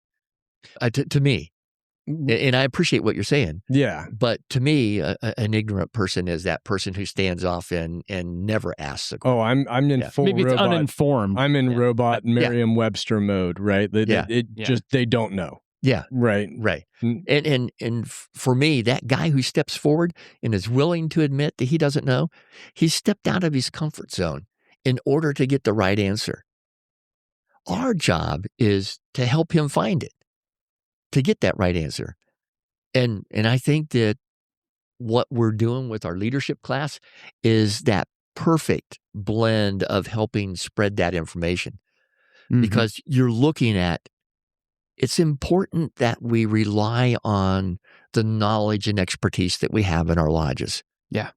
But it's important to verify periodically that that knowledge is on track and true. Yeah. So if you don't ever do that, then it's kind of like that message that's going from left to right through all these people. By the time it gets to the far right-hand side, starting from the left, it's been watered down and it doesn't hold the same impact. It Mhm. doesn't have the same words. It probably doesn't hold the same meaning any longer. So our job is to get into the books to be able to trust but verify. You look at the responsibilities of the officers of the lodge. Okay, they have responsibilities. They're accountable for those. How do we satisfy the accountability portion for their responsibilities? It's in the code book. Mm-hmm. It's in the code book. It's in the officer's manual. It's in the ritual. What we've tried to do is bring those pieces together so it's not that, can't touch the blue book. I'm not that big, thick one, 3-ring binder thing. You don't want to do that. You want to get them in there. Yeah. Having informed people on the sidelines makes us all perform better. Mm-hmm. When they know what your responsibilities are and how to satisfy the accountability process, it makes you know your job just a little bit better. The lodge gets better. Yeah. We pass on information. We grow as a fraternity. Those are all the pieces that we're seeing, I hope, fall in line with our leadership program that we unrolled a few years ago. Oh, yeah. Well, and we've talked about that quite a few times on here, just with different guests, but just amongst ourselves. And I think that's exactly what you're seeing is this is helping prepare that next generation of leaders. It's making them comfortable asking questions. We just finished up a phase 3 here at the Newark Masonic Temple before we came into this studio today, and watching the group that I was working with start to think about the questions and starting to think about, how do I ask these questions? What questions do I need to ask? That's exactly what we want to teach them. Yeah. What do I need to ask, and where do I find those answers? And the distractors are just amazing too. Well, when you're on the other side of the table, they are. Well, the distractors are for a purpose. And it makes them search. It makes them search. It Right. makes them find the answer. Yeah. When a question is asked, it makes them find the answer. And it is not uncommon to have to juggle a couple balls to work through a project. Well, juggling requires at least 3 anyway. So Yeah. So I look at the program and where we started with it, where we are now, and I'm looking at the presenters, the facilitators, our resource group that we have, and we are really putting together a program that I think is helping us immensely to pass on and share that information from one to the other, and stressing the importance of it. if we hold on to that information and we don't share it, we're not helping anybody. Mm-hmm. And you got to ask yourself, am I a good Mason at that point in time? Mm. And the answer for you personally is no. If I'm not helping my fellow brothers, I'm not a good Mason. We're taking the uninformed and making them informed. Yes. Yeah. And I think that they're having fun doing it. Oh, yeah. I mean, that's the pleasure of watching. Just watching everything today. I mean, the laughter, the groans when a new problem would arise on on what they were working on. Or one of the problem children come up with and then they're just like, oh, not this guy again. Not again. Lock the door. But there was just a lot of that brotherhood that we talk about. Yeah. It was right there on display. Guys from different lodges, maybe meeting for the first time, all working on this situation. And you see that it breaks down the barriers. They start to become informed right there. Right. From like your very young Masons, I mean, all the way up to, gosh, folks that have been doing it for a day and a half or two.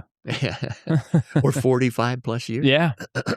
I mean, I love it. And I think it's been fantastic. It helped me especially get comfortable that first time in the East when I sat there, skipping a chair and then getting elected. It's like, oh man, I don't think I know what I don't know yet. That's an understatement. Yeah.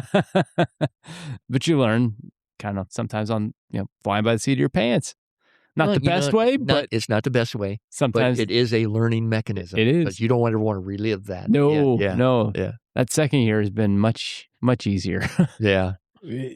Yeah. You're not, you don't feel like you're making decisions on the fly. You've got a little bit of experience under your belt. There's context. Right. There's context for decisions to make. And well, and to that end, I mean, especially today, because I'm the only one around this table right now that was a participant and not a facilitator. I can tell you that the experience of today within that was quite nice, because one of the questions I was going to ask you, Fred, was about how do we get young guys in and get them reps making decisions under pressure. And lo and behold, earlier today, I got the answer to my question without having the opportunity to ask you, because that's how you do it, right? I'm hoping that there is a phase 4 forthcoming. There is a phase 4. It will be rolling out sometime in September. Okay. Mm-hmm. Yeah. I thought as much, but I figured it was an opportunity for a plug. Sure. Well, I appreciate that. It's being worked on as we speak. Yeah. It's you expect the young guys to ask questions because they're inquisitive. Yeah. The older guys sometimes will sit there for a while. And I think the pleasant part about watching this program unfold is that we have had 45 and 50-year guys who have gone through the training phase 1, 2, and 3. And they go up and they go, I never knew that. Where did that come from? How long has it been there? And it's always been It's always been there. You just didn't. Yeah. You just didn't know, or you had the wrong info. Right. Yeah. And that's why we say in phase 1, it's important to trust, but verify. And if you don't know for sure, if you're getting it for the first time and it's being by word of mouth, then there's nothing wrong with saying, where do we find that? Let's look it up now. And that's what too many of us don't do. And that over time waters down what it is that we're trying to do. And that is to impact the lives of young men who are coming through the fraternity and learning the processes as they go through, learning what's behind being an EA, what's behind being a fellow craft. What does it mean to be a master Mason? No, I mean, I couldn't agree more. I think that's spot on. And I think that's one of the things that, having gone through the program and now helping to facilitate that, you see that happening. You see these guys that have maybe been there before, they're coming back, but they're also bringing someone. Right. They're coming with somebody saying, hey, come with me. Come and do this because I think it's going to be valuable for you. We've had a significant number of brothers who have come through and gone through phase 1 and 2 more than once or twice. Yeah. Yeah. And they're going, I don't remember hearing that. Well, it to this point has been the same presentation. Yeah. But there's just so much there to grab a hold of. Exactly. There's so much content that it's kind of like being initiated, there's so much put at you right at the start. It's like drinking from a fire hose. Yeah. You're just trying to hang on and get as much as you can, and hope and pray that you retain something. Right. Maybe you get a little hydrated from it, but just praying you're not drowning. Yeah. Well, we put it in 2-hour blocks to keep it short and simple. And we hold ourselves to that time period. We train the trainers. We're making sure that the presentations are the same, one to the next. Not at the same verbiage, not the same examples, but the same content of the material that's being presented. You have a different way of saying something. You have a different way. I've got my way. But we're all there for one purpose, and that is to cover the slides that are there. Yeah. To get that information out in the right way. And the turnout for this thing has been good, at least as far as my experience with going to events that have been put on by either the district or a given lodge. You don't always have particularly great turnout depending on the topic. Attending these has been great. I mean, you're looking at a lot of bodies in the chairs, so people are going back to their respective lodges and hopefully kind of continuing to pass this information along, which I find wonderful. I think it's awesome. I mean, we got, like you said, we have brothers that are out there talking about, I went to the class. It's not boring. You're really going to have a good time. You need to go. And they point out, to other brothers, you need to go. And that's the part I'm liking, seeing that take place, because that helps us grow. Yeah. Well, I mean, I feel like that's exactly what I've been doing. I'm like going, you need to go. You need to go. If you want to keep moving up, go. Yeah. I'm a past master, and I got that finger pointed at me, and I found it helpful. I mean, truly, I found this helpful. So I'm highly appreciative of what you guys are doing. I'm hoping it continues, because I hope so. You said this was kind of born about 3 years ago. I don't remember a program like this before it. I don't recall. There have been leadership programs over the past years. The program that we took ours from is from 2 different programs. The 2008 Pillars program, which was a leadership program that was presented out, and I think it went for 1 or 2 years, and then it was just that. Okay, that predates me. That explains. 2015. Then Right Worshipful Brother Mark Cottle, Right Worshipful Brother Tommy Bourne, and Right Worshipful Brother Adam Wilson put on a program to help the officers understand their responsibilities in a leadership presentation, but they did it in a way that was different from what had been done in the past. They team taught, which if you take a look at what we do now is the way we decided to work this one as a team. No one person is standing up there the entire time, and we'll fill in as it goes through. So we took the 2008 Pillars program, and Right Worshipful Brother Crago and myself went through and updated all the information throughout the stuff that was no longer pertinent. And then we started putting together the PowerPoint presentation that we currently use, and we periodically go through and tweak that a little bit. So the program that we have now is that blend of the information that came from the 2008 program and the presentation that came from the 2015. So content from 2008, presentation style from the 2015, plus a little bit of the content. But I think it's that healthy blend and getting more voices in there, not listening to one guy who may be a monotone. We've all been in there and listened to that monotone guy, well, come and listen to me. And it never goes well that way. Bueller. Yeah. Bueller.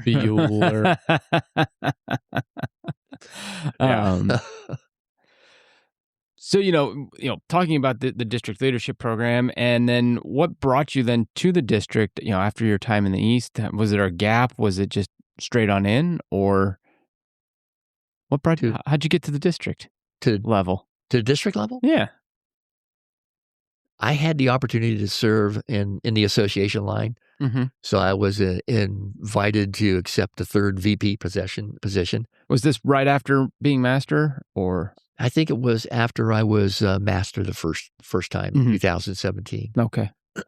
So I got asked to do that, went through the chairs, served as a president, had a great time, and thought, to myself, boy, that was a lot of fun. Glad I had the opportunity to do that. I don't think anybody goes through it twice, but I've had a good time, and I appreciate the opportunity. I went back and was sitting there and in the lodge doing what I could to help. And I got a call one afternoon from then Right Worshipful Brother Mark Cottle, who asked if Linda and I were available to go eat dinner with him and his wife, Ruby. And I said, well, sure. Did I do something wrong?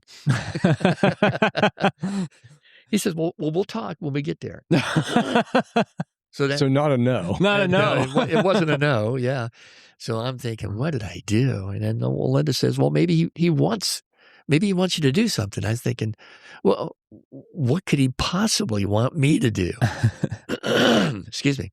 So it kind of went that path, and we're sitting there, and we go to the restaurant. We meet him, sitting there eating, and he explains to me what he wants me to do to become a deputy. And I'm thinking to myself, are you kidding me? I know me. and I said, Right Worshipful, I said, I'm not sure why you would ask me, why you would want me to do that. I said, I don't have that much time. There are hundreds of guys that are out there that have more time than me. He goes, you have things that the district can use. And he says, what you don't know, you will learn. I will teach you. And finally, after we talked for a while, his wife, Ruby, if you didn't know her, she was such a beautiful lady. And she was just dead stick right on target all the time. She finally looks over at me and she goes, you going to take the job or not? And at that time, I think Linda was also kind of curious if I was going to do it because I'd been hauling around the whole time. I said, yeah, I'm going to do it. So, but what an opportunity that was. I learned so much and got the opportunity to go out and be more involved with the lodges and the brothers, learning our fraternity a little bit better and the makeup of it, and so much fun. And you just hope a little bit of you is passed on. Yeah. You're just going, I hope I can leave something that helps somebody. No, I mean, that I feel like that should be the job of all of us, saying, I hope something I do sticks with someone. Yeah. Right? I mean, I keep thinking that my time in the East, it's like, I hope something sticks with somebody and they take that on. Yeah. I think we all have the desire to help. We don't know whether we're effective with it at times. Through my career in the Highway Patrol, I wanted to help. In my time in Homeland Security, I wanted to help. My time here at the lodge, I wanted to help. In the district, same thing. You hope you're successful. And I guess the future is what tells us whether or not we really are or not. I think that in most cases that we are affecting others in a positive manner by virtue of what we see within our leadership program and by virtue of what people tell you, if they're being honest with you, and we hope that they are. But I think that we still, each and every one of us, is humble enough that we don't look at ourselves as being the prize pig at the fair. We know we're not there. We're hoping that we're helping somebody down the road. If nothing else, we're certainly helping ourselves. Yeah, one, as I think about that, you talk about contributions to the fraternity. Have you ever stopped to consider the contributions that you have made and what effect that has had on folks? Yeah, I really don't think that I've thought that much about it. I've always, when I had the opportunity to work as a master craftsman at the lodge, I tried to make sure that the same things that were passed on to me are passed on to them. Yeah. The things that Bob Peters just kind of grilled into me. And Bob Morgan and Troy Gromley and everybody I've learned from. Yeah. I try to pass that on because I think one of the pieces that we miss oftentimes is the opportunity of the master craftsman to make that impact, to pass on the information. It's important that they understand what an new apprentice is. It's part of masonry. What is it? And the fellow craft and the master mason. How important it is that? Well, as a master mason, now we're obligated to do what? To share, to help train. So why do so many stand back? and not become involved. That's why we opened the class up to entered apprentices, fellow crafts, and master masons. You don't have to be a master mason to go to the leadership school. You just have the desire.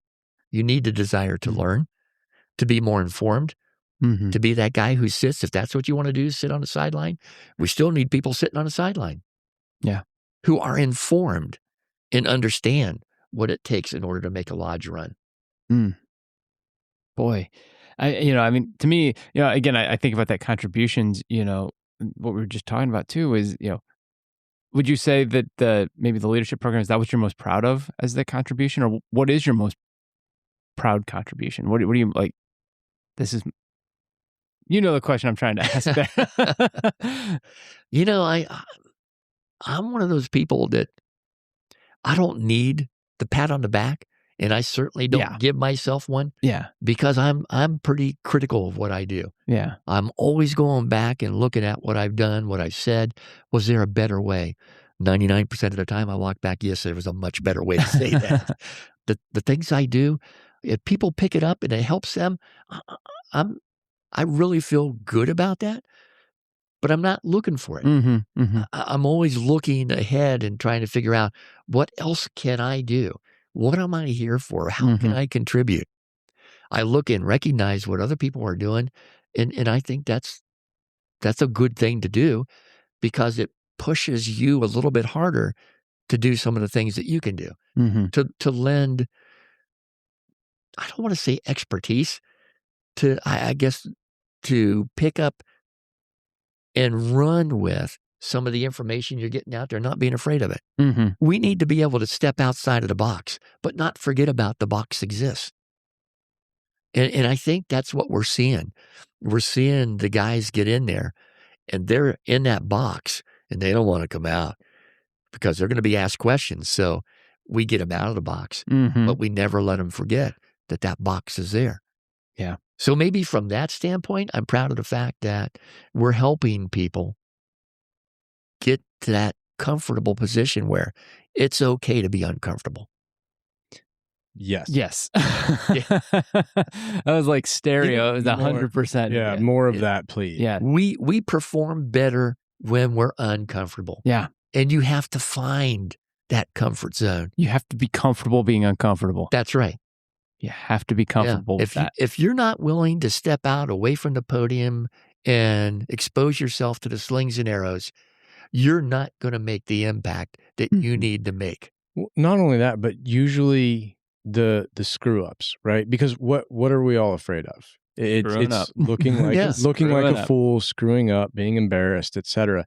And that lasts for 15 minutes. Maybe. Right? Yeah. And a lot of times it's not as bad as you think it's going to be. And it's usually a learning moment, which we all need more of those. Right. Right. It's almost always a learning moment if you accept. Right. Yes. Yeah. Well, and actually to that point, I was going to invert Chris's question because I'm curious and I'm hoping there's a funny story that accompanies this, right? He asked, what are you most proud of? Are there any things that you really wish you could take a mulligan on? There are. I try to hide those well. The first year I sat in the East, and I'll just give you that one. You want a funny example? That's one at my expense.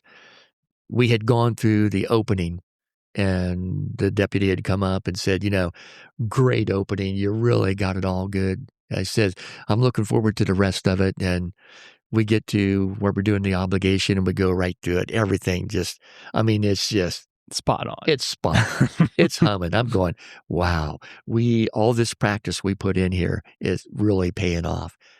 We get to where we finished up with the degree work. I'm sitting in the East. The deputies just got done telling, everybody what a great job it was. You guys worked so hard, and that's obvious. And he goes, they went through the process of asking others to stand up. Well, most worshipful Brother Brenneman stands up, and he says, I really enjoyed sitting here in Lodge today with all of you. And he goes, and we saw a very good Master Mason degree. I'm thinking, wow, this was awesome. So I'm getting ready to close, and I forgot. I forgot to do the part about the prayer. She always prayer declare. I went right to declare. Well, I declare this lodge of Master Masons duly closed. And the deputy stands up and goes, "Spoke too soon." So we started back over there with the closing and closed it properly. But yeah, I would have liked to have that one back. And I still relive that. I mean, if you want to make sure that you never take yourself too seriously, go back and relive those moments. Oh, yeah. Those are the ones that make us grow. Yeah. Yeah, everybody got a chuckle. And I couldn't tell you how many times I got ribbed after the lodge was closed and we were going for snacks. But it was one of those moments where if I could have crawled underneath the chair, I would have done that. But even a Masonic ribbing, though, is in good fun. it is. It is not malicious. It is not malicious. Well, because each of those guys knows I've been there before. I've done the exact same thing before. and that's just it. There might be another young master in those chairs that earmarks that in their brain and goes, "Mine next week, I will not be doing that." Yeah. Right? Like you don't know if you've changed the trajectory of somebody's. Yeah. Or you've got that young Master Mason that's sitting there, and 5 years from now, maybe they're in the East, and they make that a flub, and they go, "Oh, I remember. It wasn't so bad." Yeah. Yeah. That's a good point, because a lot of times brothers sit there on the side. They won't get involved because they hear really good ritual work take place. Yeah. And they go, "I can't do that. Yeah, they can. Anybody can. You just have to put the time and the effort. You just have to put the time and the effort. That's what I was going to say. I actually find good ritual work comforting. Because it means that I can do it too. I just have to achieve the effort. I just have to put in the effort that they put in. Well, right, which I can control. And ritual, it's never going to be perfect. The day you attain perfection, well, just hang it up. None of us are perfect. Yeah. We're never going to be. There was only one. Yeah. And he's not here. Yeah. He's not in our lodge. There's a past master in my dad's lodge that, whenever he's presiding, he goes, "Well, boys, we avoided perfection yet again today. We managed to avoid perfection." Yeah. And I love that, because it's like, if you're striving for that, you're never going to get it. Yeah. And I think that's the important part. We need to make sure that our brothers are comfortable with striving for perfection, but accepting their very best. Strive for perfection, accept excellence. Accept excellence, accept your best. Yeah. If you're giving your very best, I can't ask for any more. When I was a deputy, going around and helping brothers, it's clear that everybody has a threshold that they can get up to, and they want to perform at that level. And if you could help them get there in a comfortable manner, then that's what we're here for, is to help them strive to that level to where they get there, but they're never satisfied with it. They want to go to the next level. I want to go to you want to keep them asking for more. Yeah. I mean, and that makes me think of just the district leadership program that we've been talking about too, is, seeing those guys get hungry as they go through each of those phases. And they're like, "Okay, I'm ready to go tackle something new in the lodge." Yeah. It's awesome. It's exciting. It's so exciting to me. I like it even from the standpoint of being a presenter. Yeah. Because presenters will hear things. Oh, yeah. And maybe they won't hear what they want to hear. Maybe it was said, but in a different way, but they want to make an impact. They're going to stand up and give that information to you. Mm-hmm. A perfect example is Right Worshipful Brother Krago, when he stands up and he talks about the funeral. Yeah. The service that we do. Yeah. That's a powerful comment that he makes in there. And when he talks about the brotherhood and living the three great tenets, what can make us better? If we live the tenets, brotherly love, relief, and truth, 100%. We'll get people that will be banging the door down to get into us because they see what is going on. And he makes that each and every time we make the presentation. And if he's not there, one of the others of us will stand up, and maybe not as good. I would say we always try to be as good as him. We try. That's right. Yeah. Hearing him talk about that, Yeah. Yeah, it's powerful. And you know how important that is. I mean, in your mind, you know. But when you hear emphasis, him, that's right. Yeah. you understand Yes. how important that is. Yeah. And I mean, we could do an entire probably 3-4 hour talk about the Masonic funeral itself and just how impactful it is. But having been somebody that's participated in one, and then also been a family member receiving one not too long ago, the impact is huge. Mm-hmm. It is huge. Well, for a lot of our families, it's the first time they've ever seen anything that was Masonic. Yeah. In this case, it's a funeral. It's their loved one that's there. Yeah. Yeah. It was back in December. It was for my grandfather, and having been at funerals, having done parts of the Masonic funeral, but then being able to experience it on that other side, the comfort that the family, I think, gets from that, it's amazing. Yeah. I can't put it into words. Yeah. I mean, I just can't. Yeah. It's something that, for me at least, has a lot of gravitas, right? I've said this before, but I hate the reason that we're there, but I love seeing it performed because of just the amount of impact that it carries. Yeah. So I hate the reason from memory and done well. Yeah. There is nothing like it. Yeah. 100%. I hate the reason why we're there for the family, but not for the brother. That's a good day. That's a great day. That's why we're there. That's why we're there. Yeah. Yeah. And a lot of times it's a bunch of guys showing up. They may not even know this guy, but that tells you the impact the fraternity has, is that there's a bunch of guys willing to show up for somebody that they may not even know, or maybe they just knew him from saying, "Hey, how's it going?" when they traveled to, for an inspection or something like that. That tells you what makes this different than just about anything else. Right. Yeah. Fraternity is strong. It is. Yeah. And I think as we look at the past and the now of the fraternity, trying to keep that strong, you've been a district deputy, you've been all around the district, all over the state, and probably multiple states, yeah? Probably. Yeah. You've gotten to see a lot of, especially in the district leadership program, a lot of the lodge leaders, of the future. What are you seeing coming from, what traits are you seeing that are common from these guys that they're taking to these healthy, vibrant lodges out there? I think what we're seeing from a lot of the brothers now is that the problems that we've had in the past are not just in the past. They're problems that exist today. The problems of getting people in the door. Mm-hmm. How do we do that? Yeah. How do we do it properly? How do we bring the right people in? How do we screen? You see a lot of brothers that are out there looking for those answers to get out there.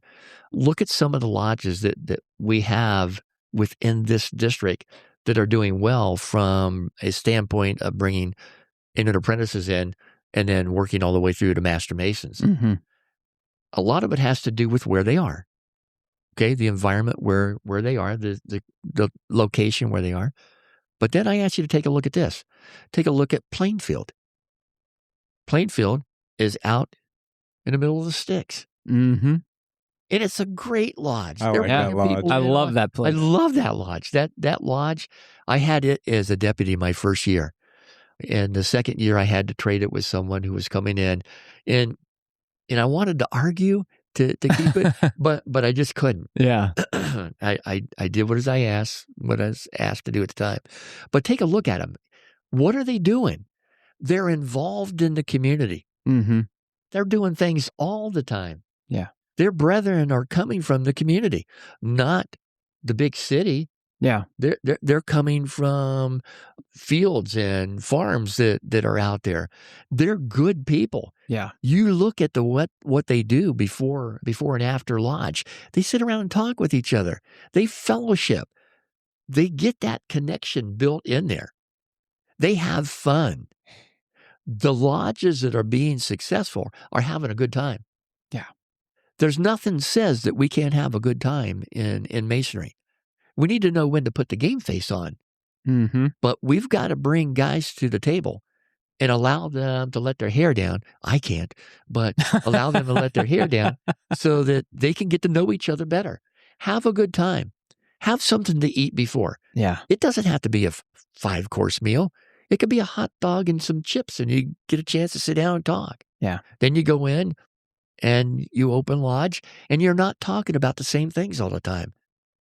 Have a good program set up. Mhm. The things that we're talking about in the leadership program, there's Yeah. nothing any worse than going to the same old, crabby, worthless meeting time after time, listening to things that have been discussed and complained about for 40 years Mhm. and aren't going anywhere tomorrow. Mhm. Get in there and enjoy being a Mason. Have some fun, fellowship before and after. Make sure that your meetings are not a carbon copy of the past. You can talk about the past, but move forward, get into something new. Mhm. Our DEOs, our LEOs rather, at the lodge, get lodge education programs that are informative and involve the lodge. Entertain them. Don't just read a poem. I mean, poems are good. They Mhm. have their place, but not always. Yeah. But if you can involve question and answer, I heard Chris Weber talk about his with a little thing of candy, and I was really disappointed because Which I happily stole. yeah, we've done that.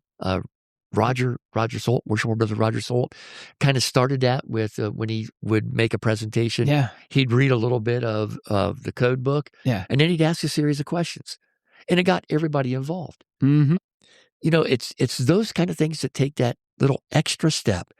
Be prepared when you go in there. Yeah. Don't run your lodge by the seat of the pants. Don't be involved in your lodge by just showing up. Yeah. Show up with a purpose. Mhm.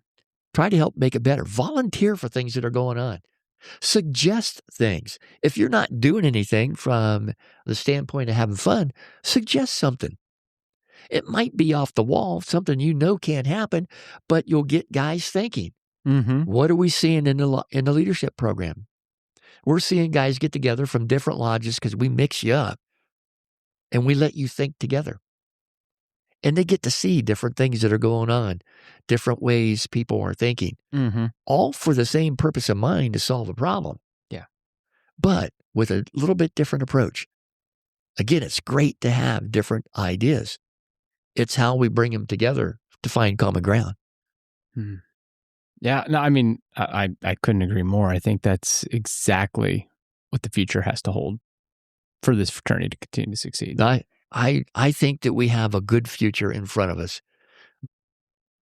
We have strong brothers that are out there Mhm. who we see are willing to step up to the plate Mhm. and take on the responsibilities of helping this organization move forward. We have, you could say that the ship was going in the wrong direction if you want to. I just like to say we've taken control of the helm and we are now moving in a direction. Yeah. And we'll make it. We will make it. I love that. And I love to hear that because, again, I think that's the positivity that We needs have to be to. had too. We Yeah. have to have that positivity. The world is full of crap. If you look around, so many things that are Yeah. going on. It's easy to lose sight of the good, and we hold it in our hands. The brethren that are in our fraternity, in our lodges, we hold it in our hands. We need to watch out and look out for each other. We need to help shape the future of our organization, Mhm. looking at who's coming in the door and making sure that we're preparing them properly. Let them understand what it's like to be an apprentice. What is the purpose? The fellow craft. And I've said it Mhm. before, and the master mason, and what the responsibilities are on your shoulders. Yeah. Do you see any challenges? Oh, sure. The challenges are many. Society, our society, the secret society that we hold and love, this thing we call Masonry, Mhm. that everybody says, well, you're part of that secret society. Well, you know that I'm in it, right? Yeah. And you've heard of them, right? Right. Then it's not a secret. That's 100% true. Yeah. I mean, I couldn't tell you how many times that you walk into people and they don't like what they don't know anything about. Yeah. Mhm. And here's the unfortunate part. There are people who are out there, men who have tried to become a Mason and were turned down for whatever reason. Do you think they're happy about that? Do they talk positively about it? Well, we strive to make sure that that happens, that even if they are not accepted, that they walk away with a good feeling of what it was to be in that presence. Mm-hmm. What a good thing Masonry is. Mm-hmm. But they don't always hold that forever. Yeah. They hold resentment for what they can't have. Mm-hmm. But our job is to glean the best, to bring them in and help them refine themselves. Mm. I like that. I do too. I really like that. I'm kind of speechless right now on that because I think it's 100% accurate.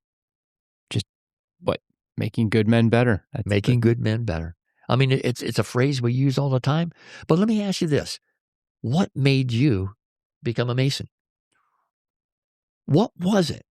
What have we put to the back that we have no longer bringing in front when we decide not to be involved? I'm not the right person for that because I came in here with ignorance brought me in the door, right? No, I use that word for the second time now, but truly, right? I had a kind of romanticized version of history in my head around not the conspiracy aspect of it, but looking back to the founding of this country and a deep sense of patriotism towards, what was done and the amount of risk taken, and then kind of hearing how Washington, D.C. was constructed, the builder, et cetera, et cetera. So that tie back into history as kind of a self-proclaimed amateur historian is really what brought me in the door. Yeah. It wasn't so much the brotherhood. It was, what made you stay? The brotherhood. Right. There you go. I think, if anybody asks me, and I don't know why they would because I'm not an authority on the matter, but if anybody asks me what is the future looks like, I think that's dictated entirely by how we manage our internal relationships, because I think that that's contagious. If people see that it's genuine and we're doing the things that you spoke about, we're getting in the truck, we're bringing the trusses, we're putting on the shingles. We're showing up to the funerals for people we don't even know. Right. People, that's when people say there's something special there. And we don't need a marketing campaign. You know what I mean? That's my two. That is our marketing. We are our own marketing campaign. We are our own marketing campaign by doing the right thing. I meant like a polished plan per se. Yeah. Right. So I'm maybe the wrong guy because I came in for one reason and found something else. Yeah. Great. I'm happy I did. Well, that's the reason you stayed. Right. But that's that's still good. I accept that. I'll let Chris go. His might be smarter. Smarter. I don't know about smarter, but it's different. I came in because I have the family ties that I had already known about. I didn't know much. I just knew that this was something that was important to my grandfather. And my grandfather still is one of the superheroes of my life. And I was like, okay, I'm going to give this a shot, see what this is all about. I don't know anybody here. I'm in a completely different state from all of my family. All right. Then I get in here and, there's probably 3 or 4 goat jokes. And I'm like, oh God, what am I doing? And I'm sitting there just thinking, sweating. As a natural introvert, it's like, oh, wait, I'm going to have to talk.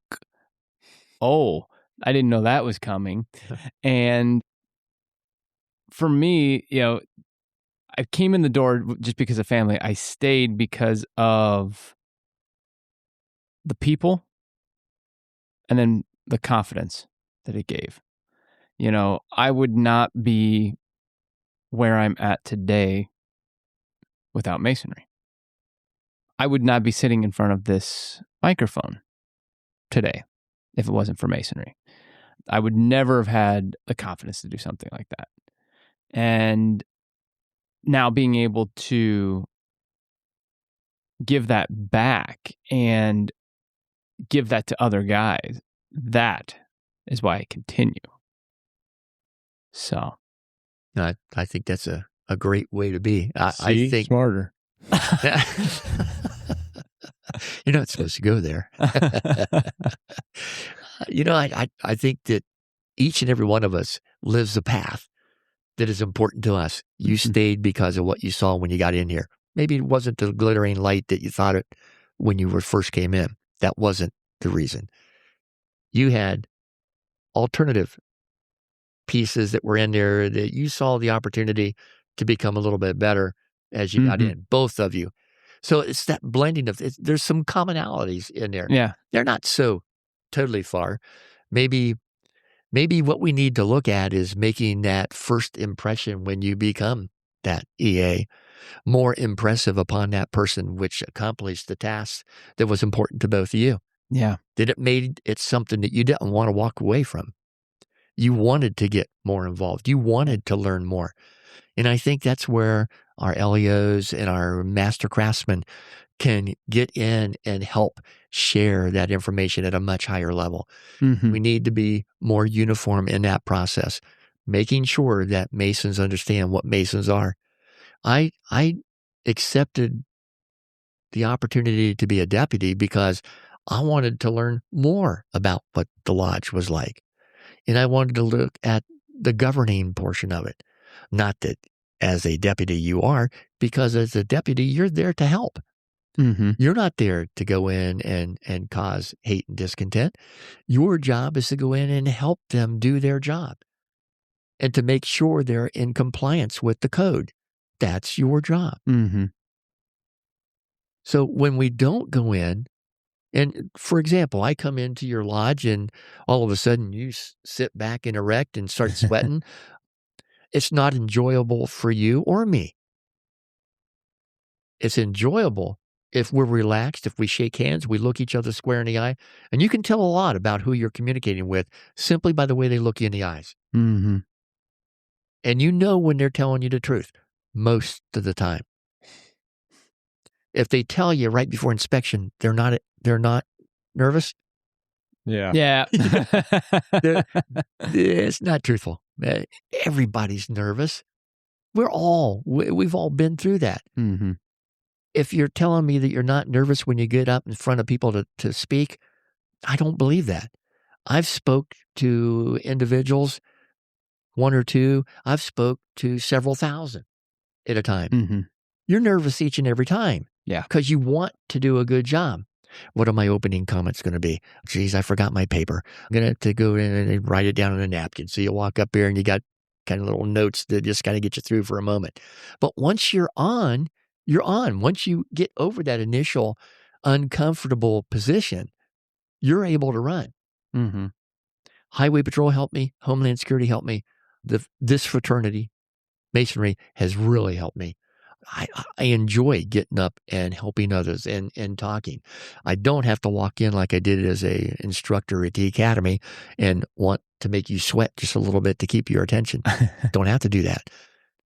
I accomplish that task by making friends with you, by helping you, by you helping me, because that's a two-way street.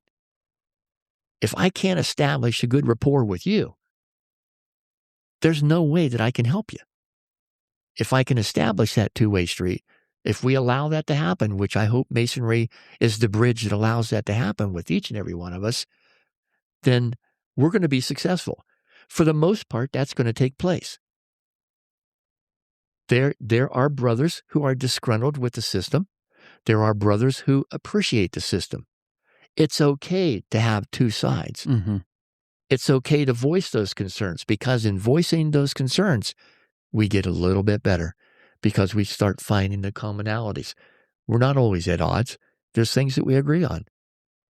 Let's capitalize on those and continue to move the boat forward. I was going to say that, you don't have to make a sweat when you walk into this lodge because the AC's out. We're already doing that. So. It was a little warm today.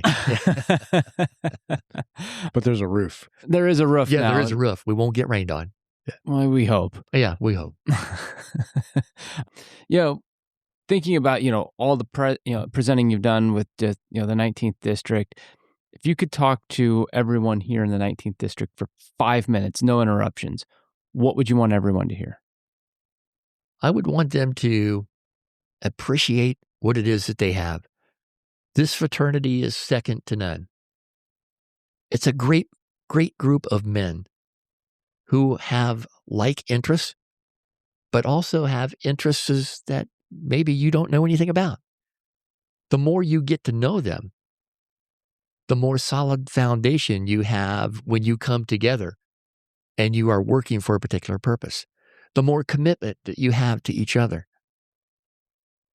If we take the time to get involved in each other's lives, not to the point where we become intrusive, but just the basic understanding of you've got a family, I've got one, and we share the laughs and jokes once in a while. Those pieces, take that frayed paintbrush and start cleaning it up and making the bristles fall in line. We become stronger. We become knitted together better than what we were before.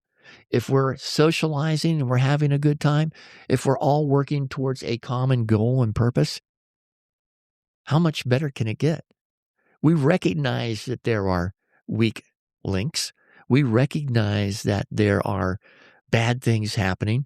What can we do that allow those weak links to be brought into the fold, to help them not be on the outside looking in? If they've already gotten into the process and they're part of us, how do we help them become more satisfied with what it is they have a hand on? In our world today, what can Masonry go out there and do in order to give back to the communities? The lodges, again, that are successful are doing things in their communities. They're doing community breakfasts. They're doing community spaghetti dinners. They may have yard sales. Mm-hmm. There's all kinds of things that we can do that bring the community into you and removes the question of, I didn't even know you exist. What do you do? Yeah. So many times they've walked by us in the early days when I came on, actually early days, 13 years. I mean, wow, wasn't that long ago. But people would ask, you got a lodge in Pataskala? I've lived here for 30 years. I didn't even know we had one. Well, yeah, it's right across from the library. No, I'm at the library 2 times, 3 times a week. We're right there. You mean that little church thing? Yeah, that's the one. Yeah. So, I mean, we need to make sure that we're involved in supporting each other. Mm-hmm. The stronger we get, it's because of that network of friendships that we've established within this fraternity. Yeah.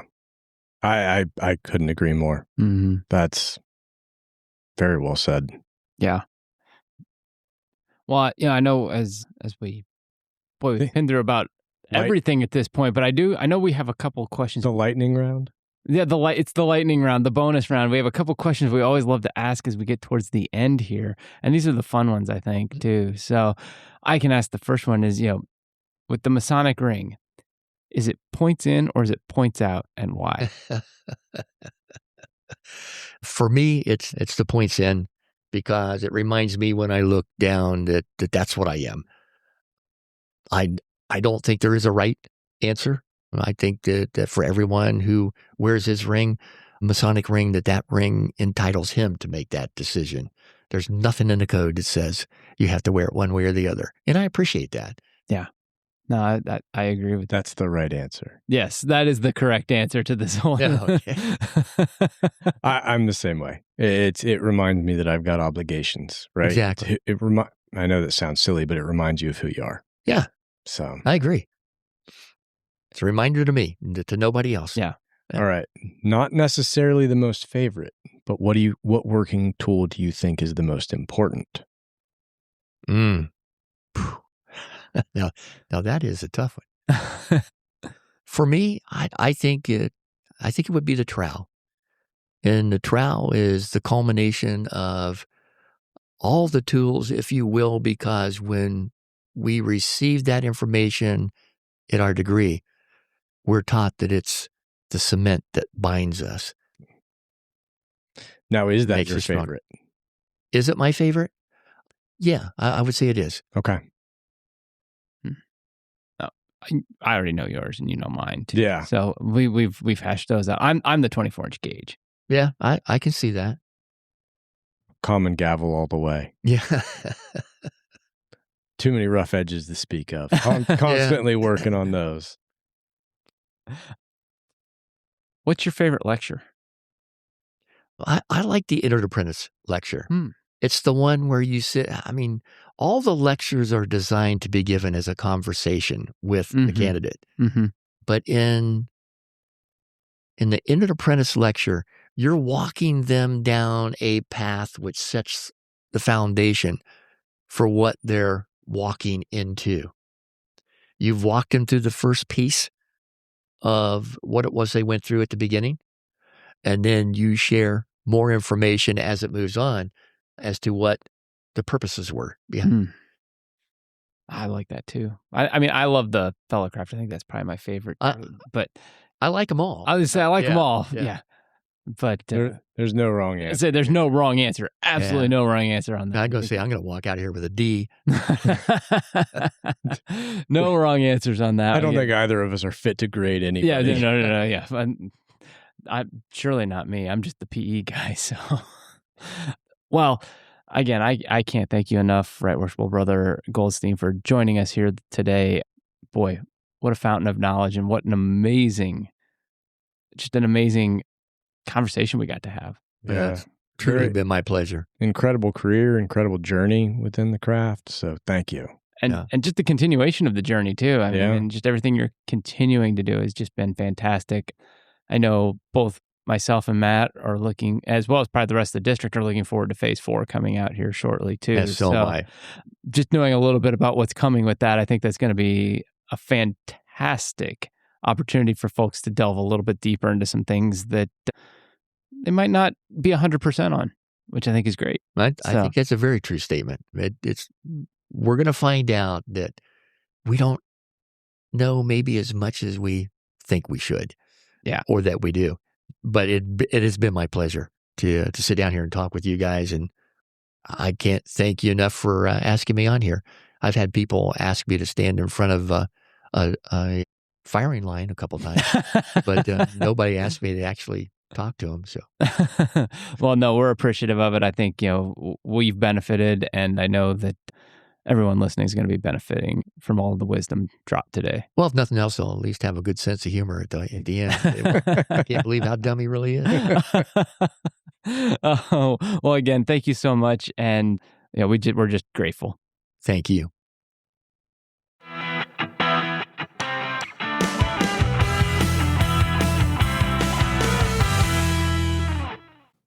Wow, that was just an amazing interview with Right Worshipful Brother Goldstein. What a treasure. Yeah, I said it before. I will say it again. The guy is so just quick on his feet and bright. It really was a joy. Yeah, and if you have not taken part of phase 1, 2, or 3 of the district leadership program, I highly, highly encourage you to get out there and check it out. We're winding down for the summer months. We got that last one over at Hebron in August for phase 3, but get out there and check it out. This is investing in the future of Freemasonry. I agree.